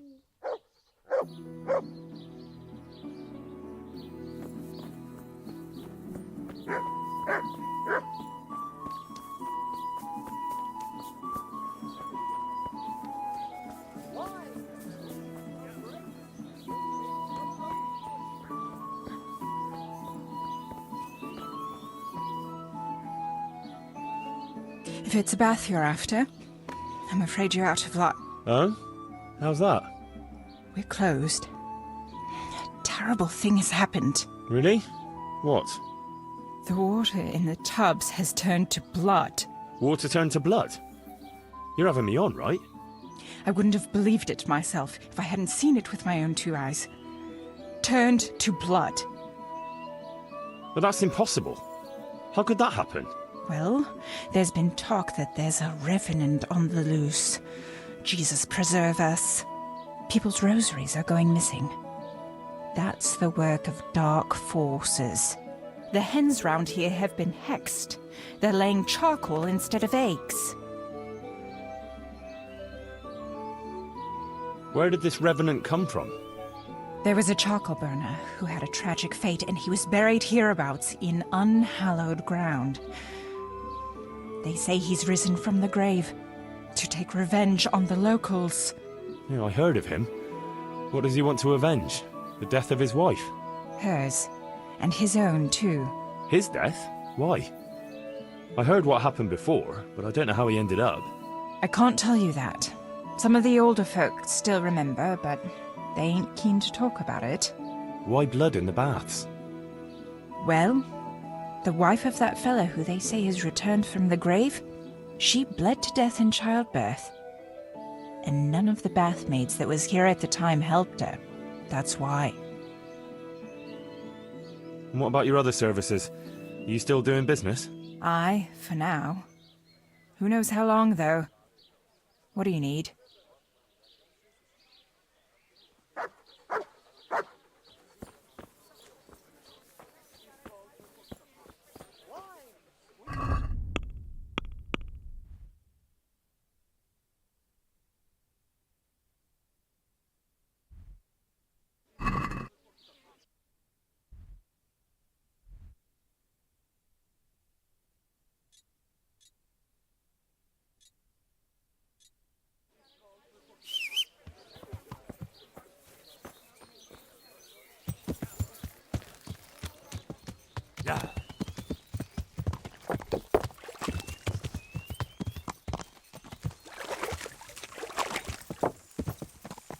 Yeah.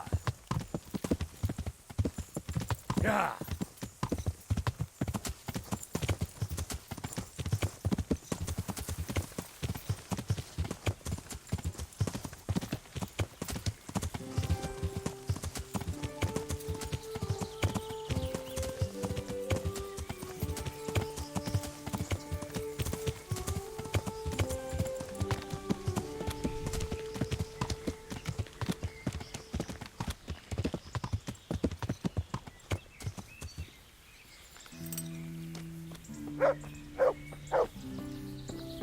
What was that noise? You've no business here. Clear off.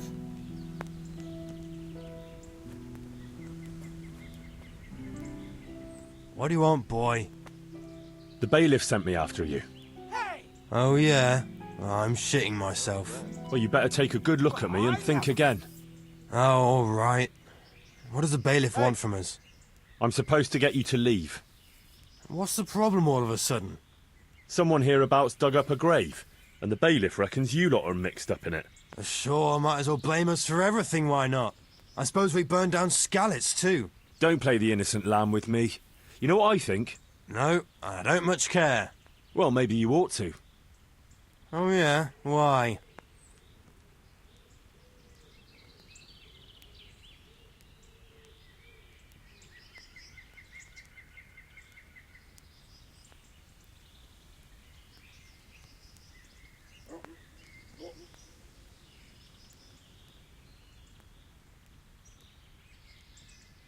Because I can offer you a job. Doing what? Don't expect us to break our backs for a few groschen. Perish the thought. No, it's something more suited to your, talents. I need someone to frighten people a little. Frighten who? The Ledechko villagers. Them lot are already shitting themselves on account of that revenant. Aye, but not quite enough to suit me. And how do you want us to do it? A bit of fire would be good, since the dead man was a charcoal burner. Some flames flickering in the night, that would scare them. Aye, all the more so since that fellow was accused of arson. How do you know that? One of us is from Ledechko. He was only a youngster when it all happened, but he remembers the fires all right. I see. Well, that should scare them out of their wits then. You bet it will. So what's in it for us? I'll put in a good word for you with the bailiff, and he'll leave you be. What would you tell him? Well, I could tell him I saw someone else near the grave. Cumans, maybe? Well, that would help, I suppose. All right, deal. Just make sure no one sees you. Don't worry. They always turn us a blind eye anyway.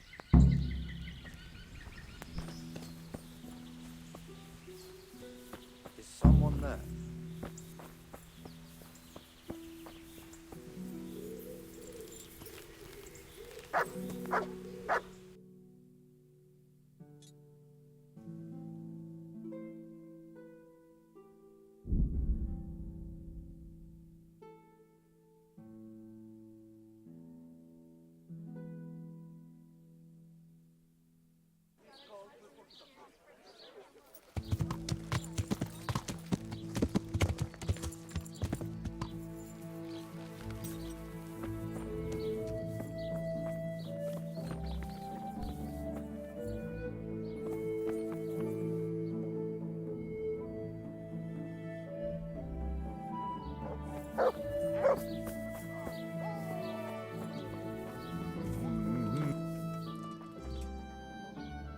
Here I am, bailiff.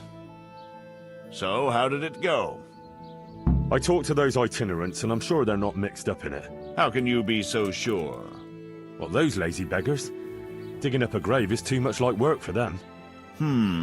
You could be right. Well, that hasn't helped much, then.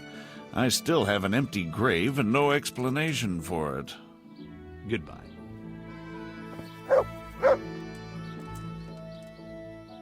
God be with you.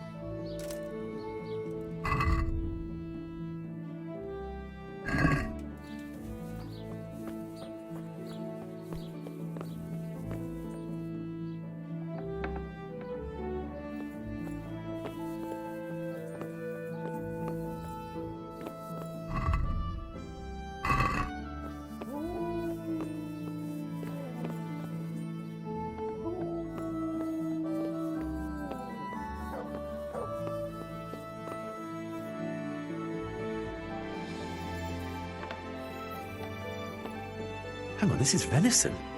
From roe deer. No wonder it's under lock and key.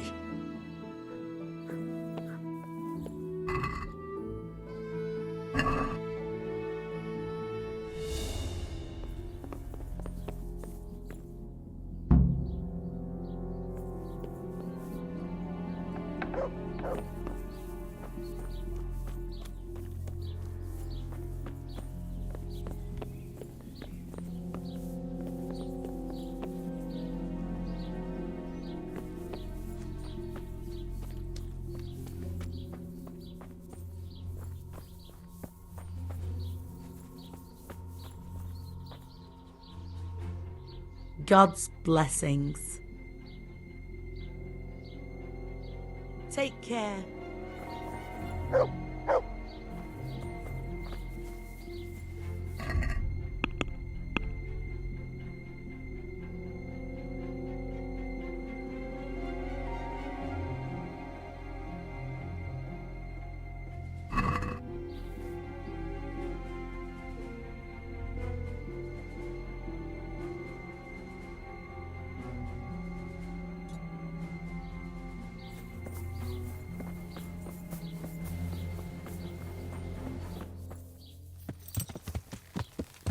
Yeah.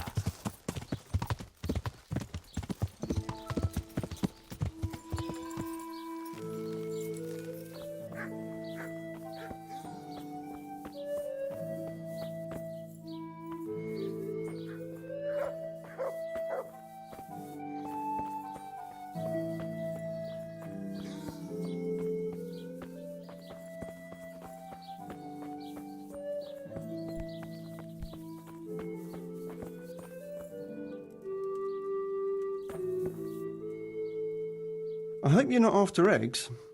Eggs? Why? Because they've almost all gone off. Can you imagine the stink?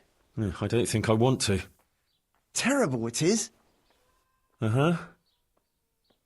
Enough to make you retch. I see. A diabolical stink. Like you've got a dose of the... All right, I get the picture. Aren't you a bit oversensitive?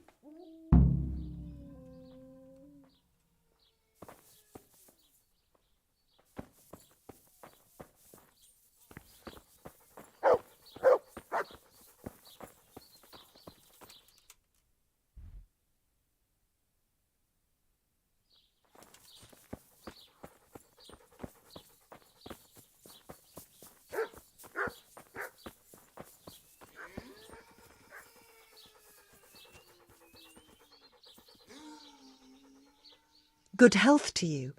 What can I do for you? Good wife.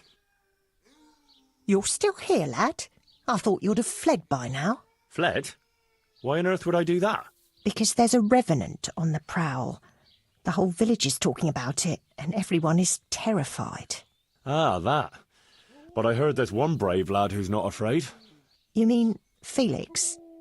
Well, I don't know what his name is, but he's always arguing in the tavern that there's no revenant. That's him. The fool doesn't believe what's going on under his own nose. He hasn't the sense he was born with.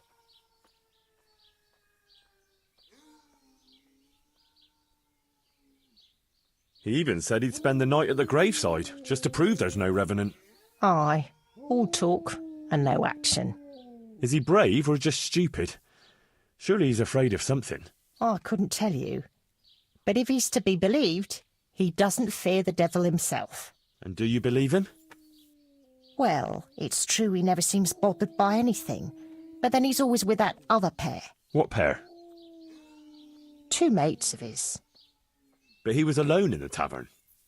Aye, they're not locals, but outside the village, wherever he goes, they go with him. Who are these two fellas? They're not bad lads, but they're no heroes, that's for sure. How's that? Them two have their fears, but then who doesn't? What are they afraid of? The first one wouldn't even go into the woods alone, because he's afraid of wild animals. Ah, is that so? I wonder why.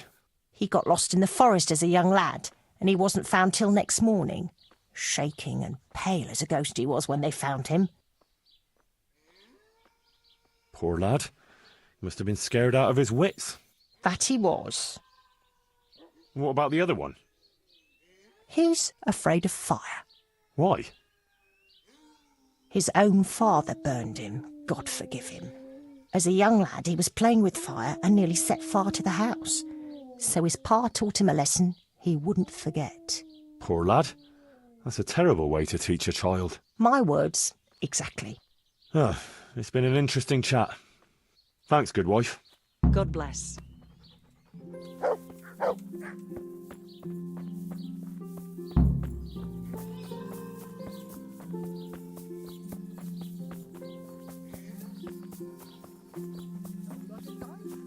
Rabbit paws of all colors, shapes, and sizes.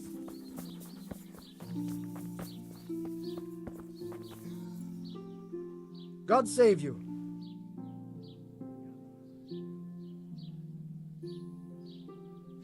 This brave fella, Felix his name is, if we can get him to spend the night at the grave, he won't be alone. Wherever he goes, he always has 2 mates tagging along. Like he's afraid to be alone. Could be. So, if we could get him there alone, it shouldn't be too hard to scare him. Maybe, maybe not. He claims he's not afraid of anything. That's easy to say. I'm not so sure. Only, we have to get rid of the other 2. What do you know about them? One of them is afraid of wild animals. Won't even go into the woods on his own. I see. And the other one? He's afraid of fire, but I doubt an ordinary campfire would do the trick. Well, we'll think of something. Anyway, you take care of the first one. How, though? Haven't you learned anything from me? Talk to a dog. Of course. Why didn't I think of that? Any particular one, Master? The most frightening one, of course. And how am I supposed to recognise him? One looks the same as another. By his bark, naturally. Can't you hear him? He'd scare the wits out of anyone. That's a dog. Either that or Satan in the guise of a beast. All right. And what do I do with him? Have a conversation with him and see if you can mimic his bark. Yeah, great idea. People will think I'm barking mad. See you later.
Come on then.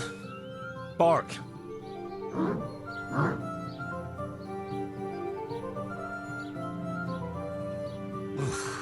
What a beast you are.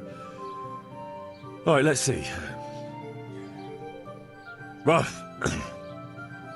Ruff.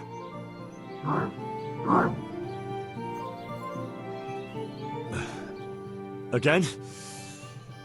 Boo. Boo. Woo. Woo. Boo. Boo. Boo. That's still not quite it.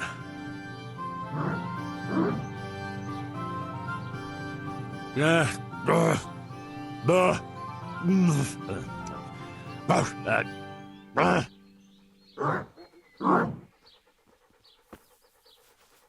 Boo. Boo. Boo. Boo. Boo. Boo. That's it. And now I'm officially the village idiot. Who's there?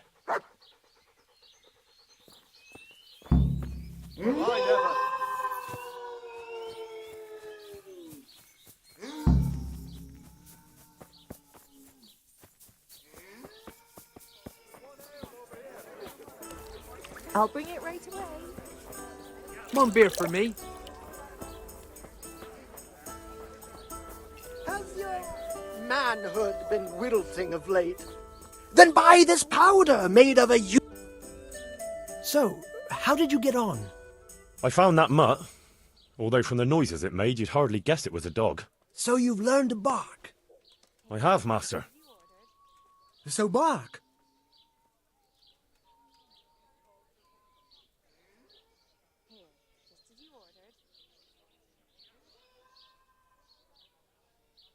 Bark? I'll give you bark. Easy, easy. Down, boy. But what if it's not enough? Ah, ye of little faith. Besides, can you think of any other way? If we want to have him there on his own, I could always knock the other two out. And what if he finds them unconscious? I can always haul them off somewhere he won't find them. Just make sure you don't botch it, Henry. It could easily turn very sour. Don't worry. But what about the other fella? Ah, yes, apprentice. You have the good fortune to witness a genius at work. Watch and learn. An oil lamp. An oil lamp? Precisely. Isn't it ingenious? A marvellous invention, I grant you. But what do you want to do with it? That's the clever part. I've hung a lamp like this over the Revenant's grave. All you have to do is shoot it down. It'll fall on the grave and burst into flames. Well, that could work. Only... Only what? How can you be sure I'll manage to shoot it down? I believe in you, Henry. You're my apprentice, versed in the ways of our craft. Right, I almost forgot. Anyway, you can practice. The lamp is already hanging up. It just hasn't been lit yet. Aye, I'll give it a go. And then what? Then you just have to goad our Felix into putting his money where his mouth is. But what if he doesn't fall for it? Refusing would ruin his credibility. Go and see him. I'll bet you anything, if you present it right, he'll jump at it. All right, I'll give it a try. Good. Don't delay, though. Practice with the lamp first, if you like, or just go straight to him.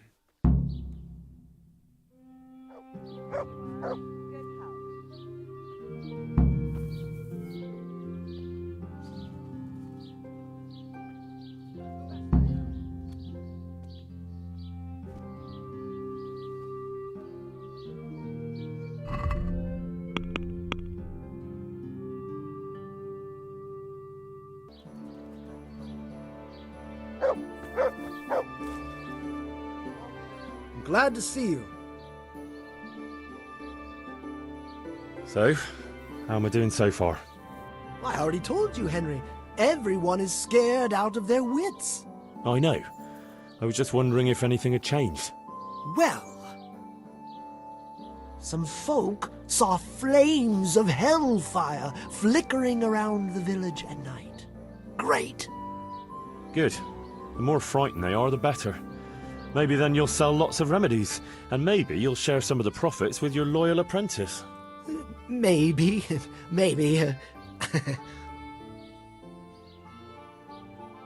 Good luck then.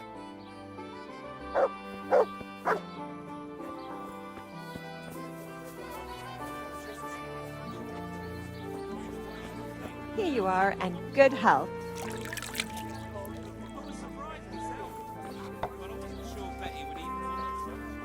To the women, God bless them. Good day to you. Take care. What I Powder made of the bones of...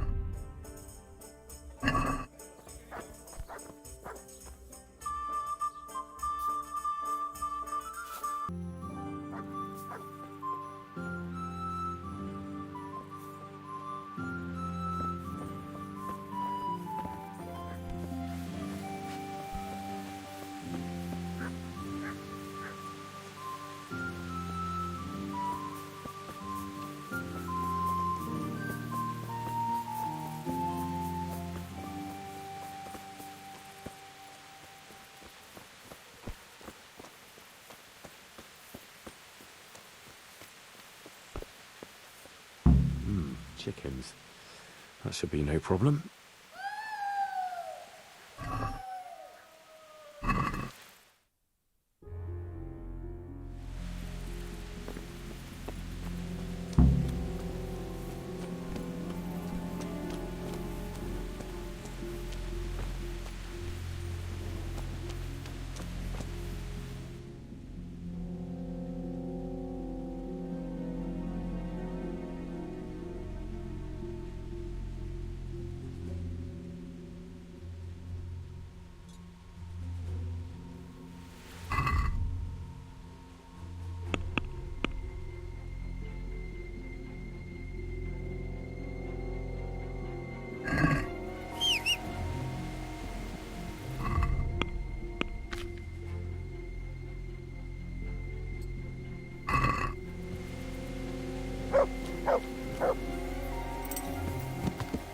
Yeah.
Yeah.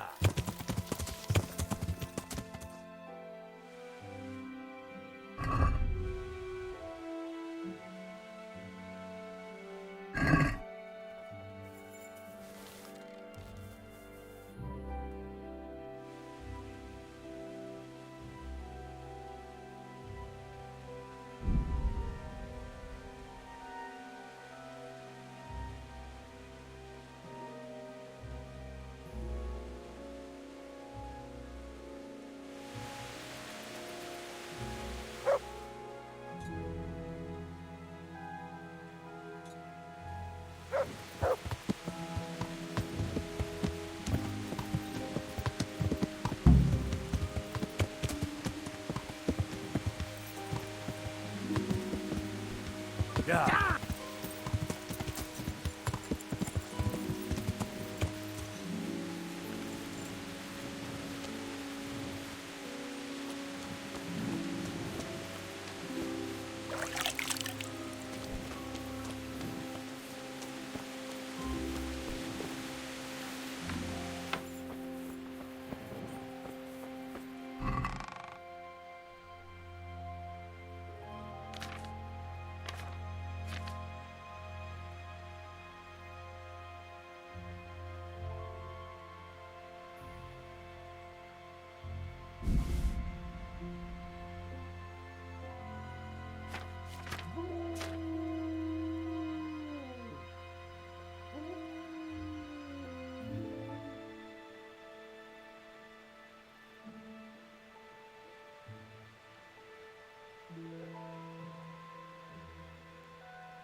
I've heard there's a revenant haunting these parts. Ah, you don't want to believe those old wives' tales. Well, it's not true then. Of course not. It's just a lot of fairy tales. You're kind of sure of yourself, aren't you? That I am. And what's it to you? Nothing. It's just that, well, bold talk doesn't prove anything. Are you saying I'm lying? Well, can you prove your claims? What? Well, supposing you spent the night at that grave, like you say. That'd prove there's no revenant, wouldn't it? You reckon so? I don't know. Yeah, for sure. Besides, since you're so fearless, it'd be nothing to you, right? Aye, that's right. How about something to buck up your courage? Ah, probably not. You don't need it. I don't, but it can't hurt.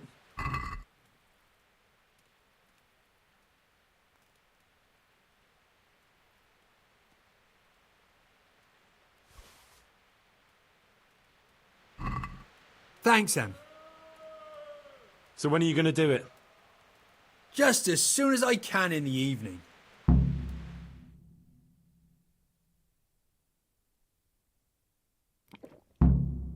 Right. And now you can... Shh! Quiet, Henry. You'll give us away. Sorry. What's that you're wearing? What do you think it is? I don't know, some new fashion? It's my revenant costume, of course.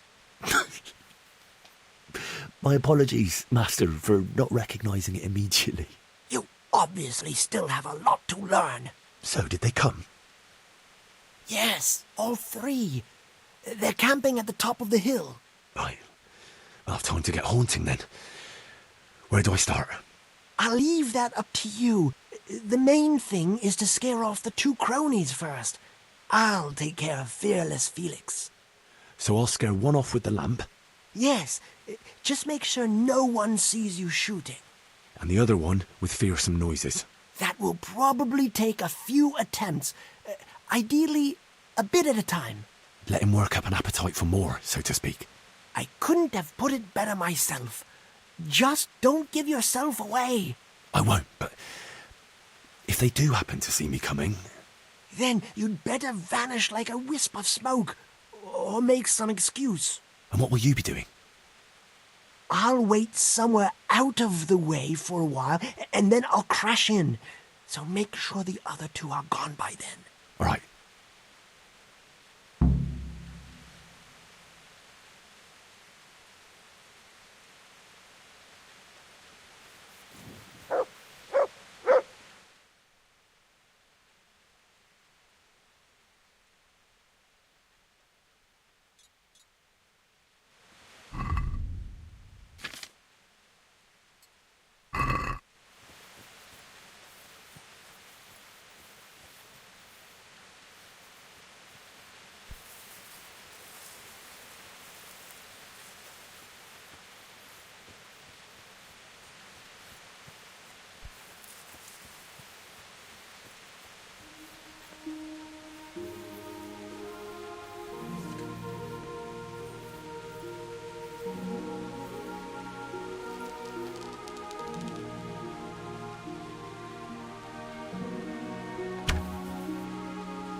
heel.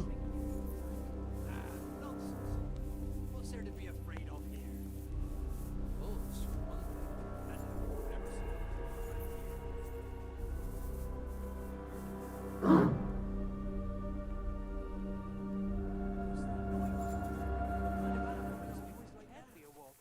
But what?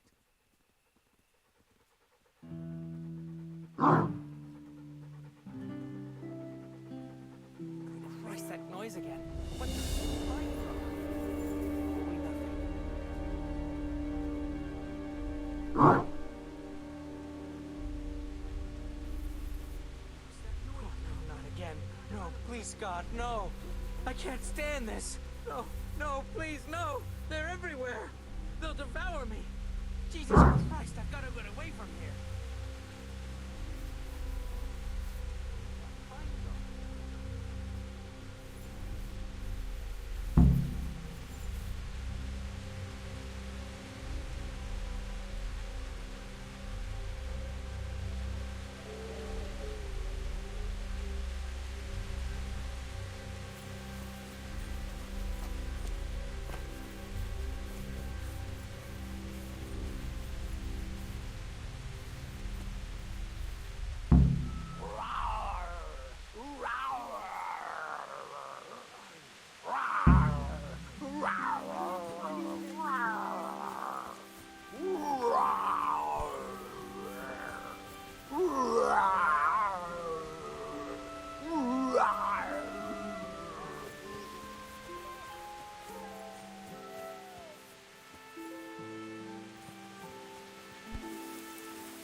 My pleasure.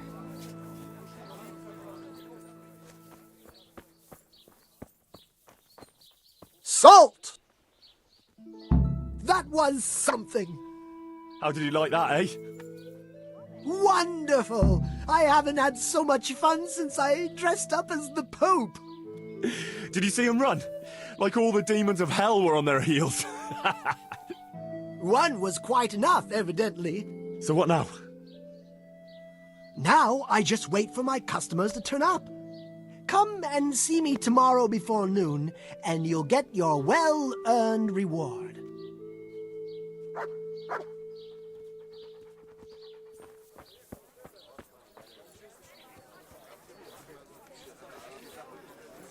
mandrake boots taken straight from the gallows at midnight.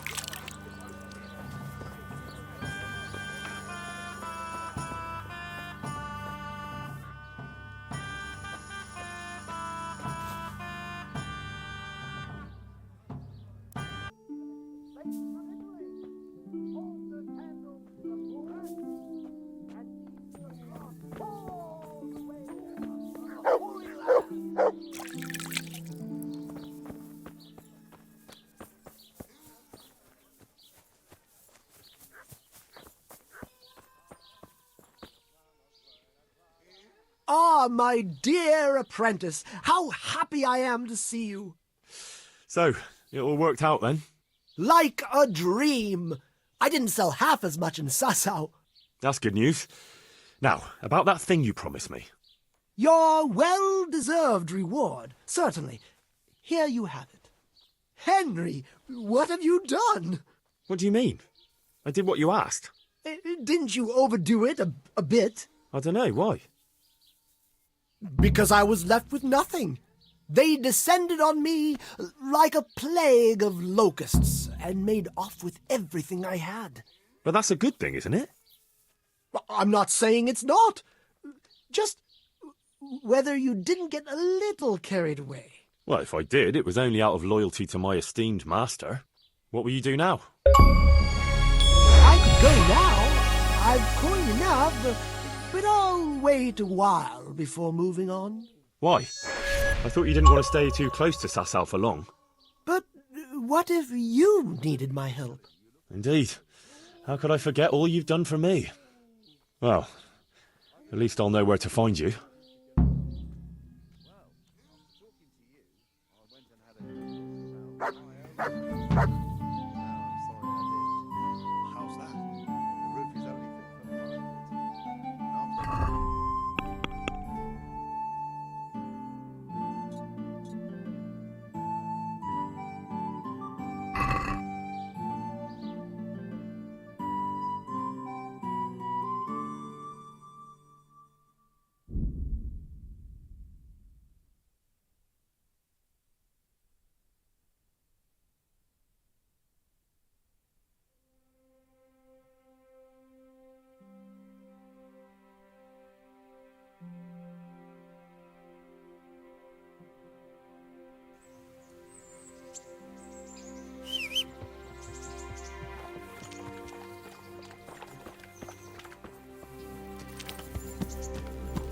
Yeah.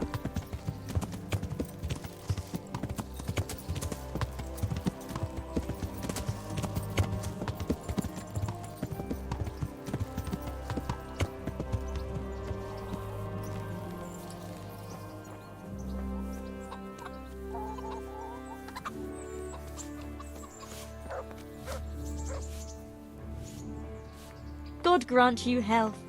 How may I help you? I'd like to order something here. And what is it you'd like? A bit of everything. Heal my wounds, have a proper bath. Oh, and my garments are in need of laundering. I'm sure you'll be extremely satisfied. Take care.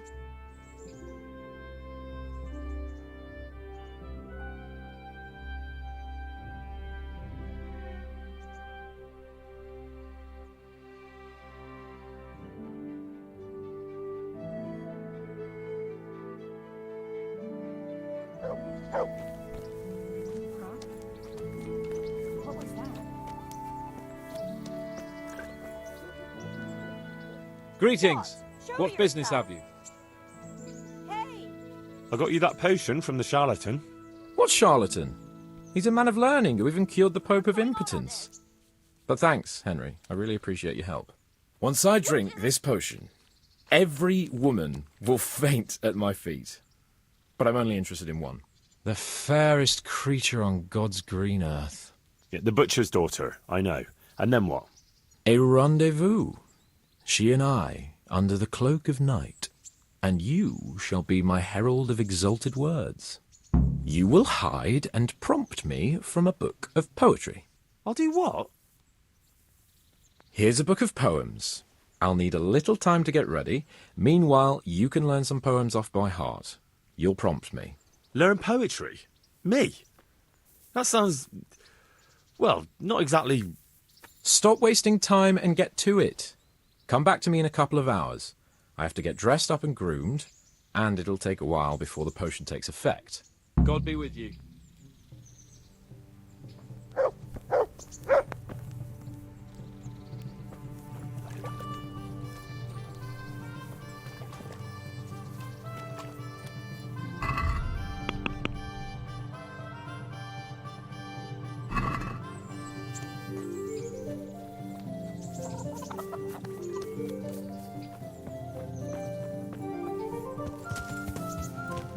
Yeah!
Yeah!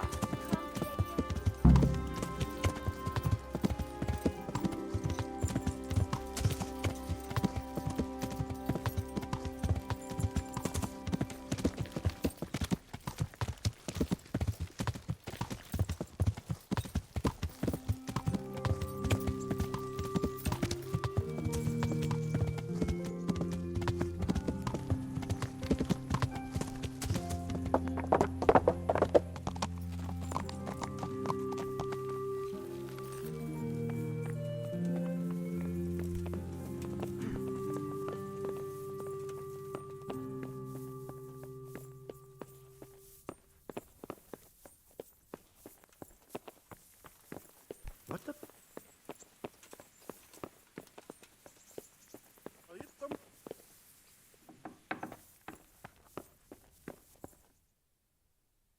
Are you ready, Sir Hans?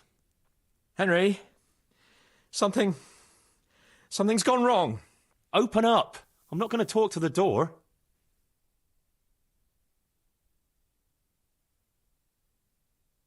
That potion tasted rather odd, and now I've a feeling my face is broken out.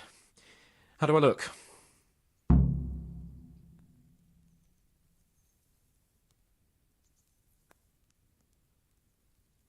No offence, sir, but you gave me quite a fright. It looks as though you've slept with your head inside a wasp's nest. God's holy breeches, I knew it! And it's nearly time for my rendezvous with Carolina. What am I going to do?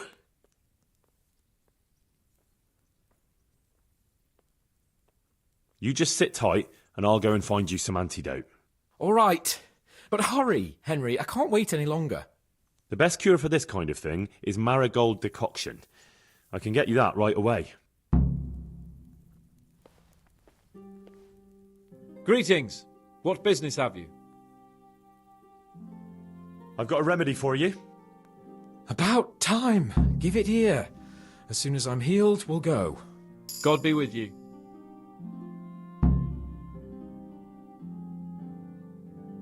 It's gone. I'm as gorgeous as before. Let's go.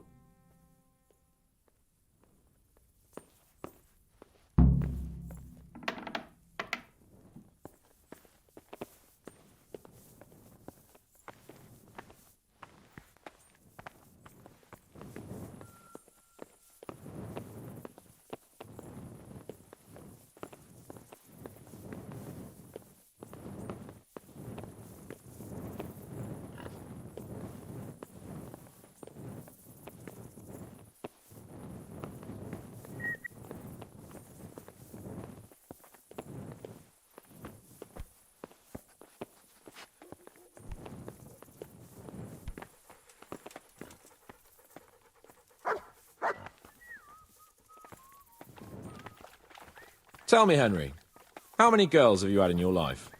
If you've had any at all, that is. Well, there's been a few, but I'm sure I can't compare with you. Ha! Very true. One day plays will be written about my amorous adventures. Comedies or tragedies? That might depend on how things go tonight.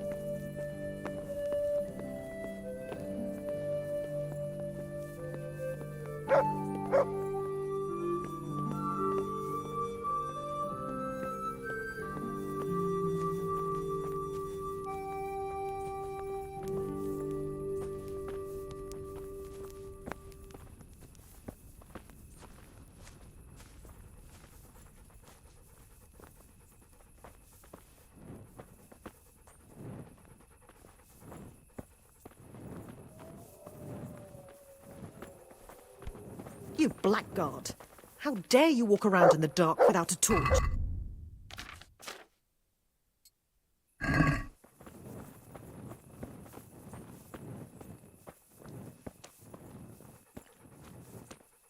Hey, Henry's come to see us! There's another very pretty girl living in this house here, but she's already got a suitor. Since when has that ever bothered you? Since the time her fellow threw me headfirst into a dung heap and kicked my arse for good measure. It seems your future subjects don't hesitate to take a stick to you when it comes to minding the womenfolk. I doubt he would have done it if he recognized me. I was, incognito.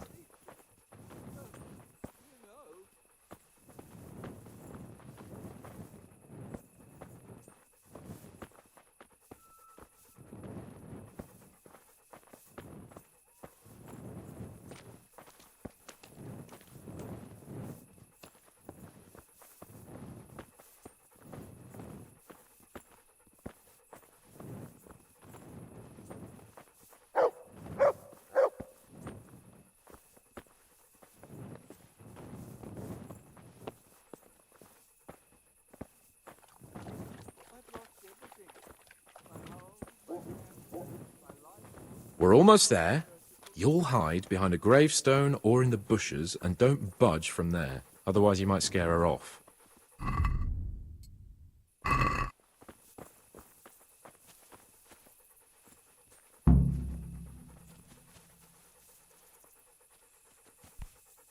Hide, Henry.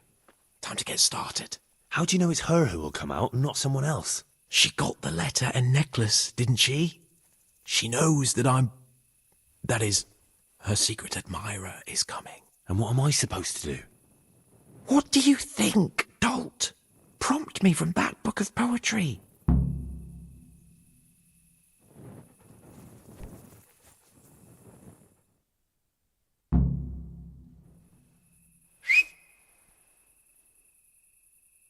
Who's there? I can't see you. Your most ardent admirer, fair maid. Uh-huh. And do you have a name? What's in a name? That which we call a rose by any other name would still be a flower, wouldn't it? Start. How?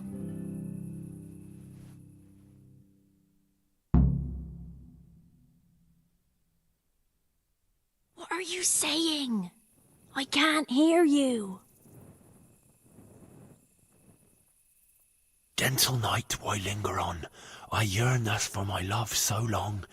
Without her words to still my breast, who shall set my soul to rest?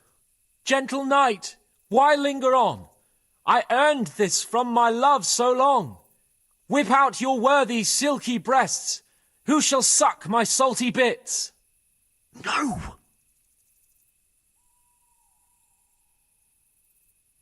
And now my heart in sorrow dwells, from melancholic pining swells, since I, alas, was forced to part from the mistress of my heart. I know my horses sort of well. Some alcohol from 9 to 12. Seems I always have whores apart from the mistress of my heart. Psst! What on earth are you saying? What's that hissing? It's a feral goose here in the bushes.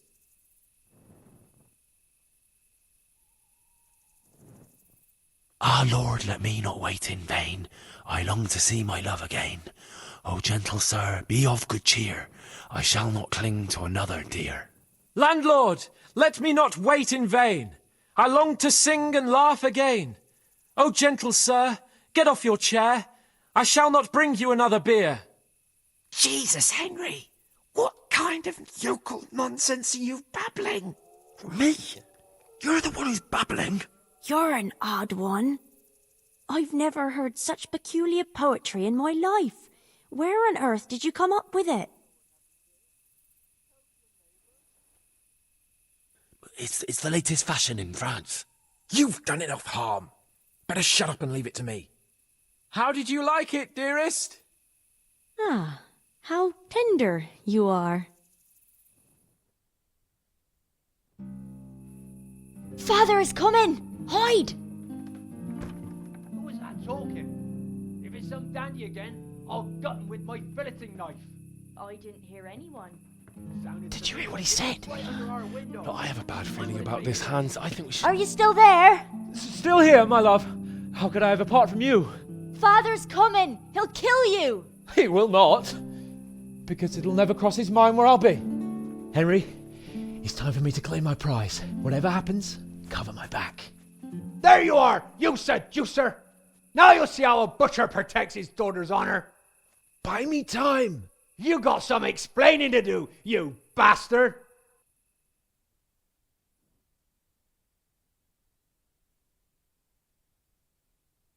What are you after, you bastard, sneaking around an honest citizen's house in the dark? I went to mourn over the grave of my great-grandmother. Oh, yeah. Then what are you doing right beneath my window, eh? Now, the question is, why are you trampling on great-granny's grave, eh? Enough of your horse shit. One more word, and I'll have you. You really came. How could I not, my dearest? Not so fast, Prince Charming. But, since you're here... Hey, what was that? What was what? That noise. I'm sure I heard a strange noise. We're here in the cemetery. Maybe restless spirits, what do you reckon? I'd swear it came from the window of my own house. What's that got to do with me? Someone's been creeping around after my daughter. I come out, and I find you here. Quite a coincidence, eh? So, out with the truth. You're quite mistaken. I've never laid eyes on your daughter, and if she looks anything like you, I'd rather keep it that way. Why, you fucking... Mon petit lapin. There's a lace here. Untie it. Don't try to make a fool of me. I heard it clearly. What was that? Are you all right? It seems to me you're hearing things other folk can't hear. That's not good. You're saying I'm hearing voices in my head? Well, that's not necessarily a bad thing. St. Euphrosyne of Polotsk heard voices too, and she founded a monastery and churches and things. I heard voices too. Well, could have been voices. I wouldn't swear to it, though. Look, fellas, I was standing right here, and I didn't hear a thing. Do you take me for a madman? Whatever you are, I want to know what you're doing under my daughter's window and who was talking to her. I heard it clear as day.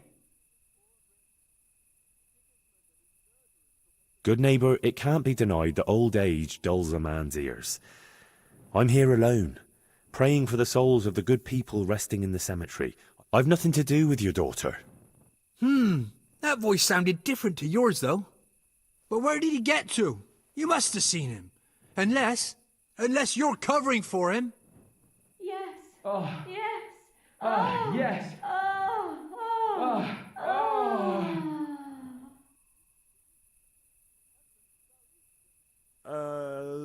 Jasem skutni hori kodelnikov syn. What the fuck are you playing at? My patience is wearing thin. Jasem skutni hori kodelnikov syn. Jesus, stop your damn screeching. Nakopeczku stala, plakala. Jezu, Maria, volala. Jezu, Maria, Jezu jemine. Budale tu chlapec nebone. Budale tu chlapec nebone. Christ almighty. Let's go, fellas. This one ain't right in the head. The guards will have him for screeching after curfew. Let's not get mixed up in it. But if I ever see you here again, I'll beat some sense into your idiot skull.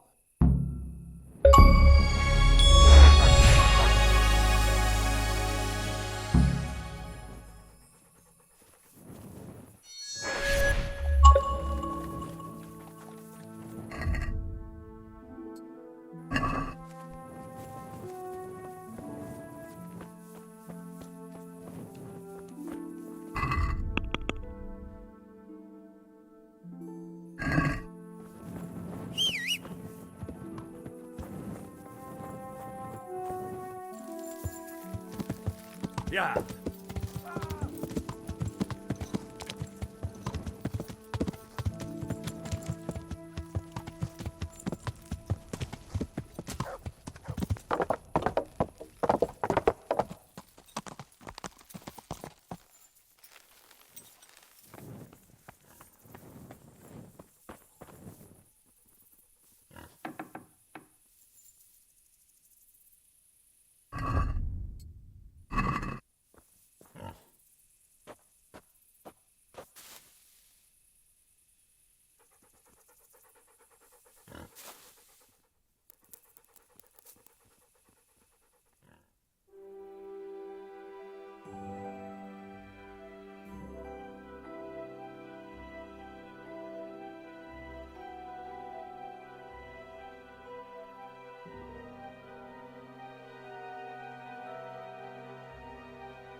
Greetings. What do you need?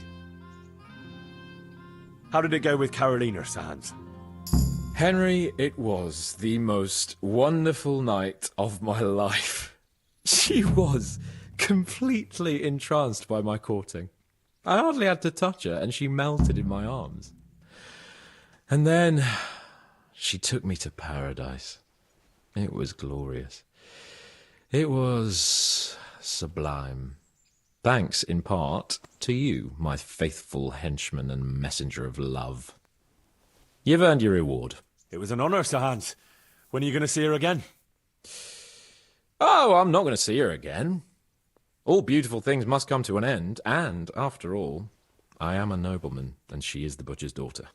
Well, that's how it ends, with the love of your life. After the secret gifts, the letters, the intrigues, reciting poetry in the moonlight. My eloquence was wasted on her, Henry. Imagine, the silly cow couldn't even read. She returned the letter to me unopened. Here's the letter, Henry. Read it. At least you're capable of appreciating my literary talent. Read and learn from a poet. See you later.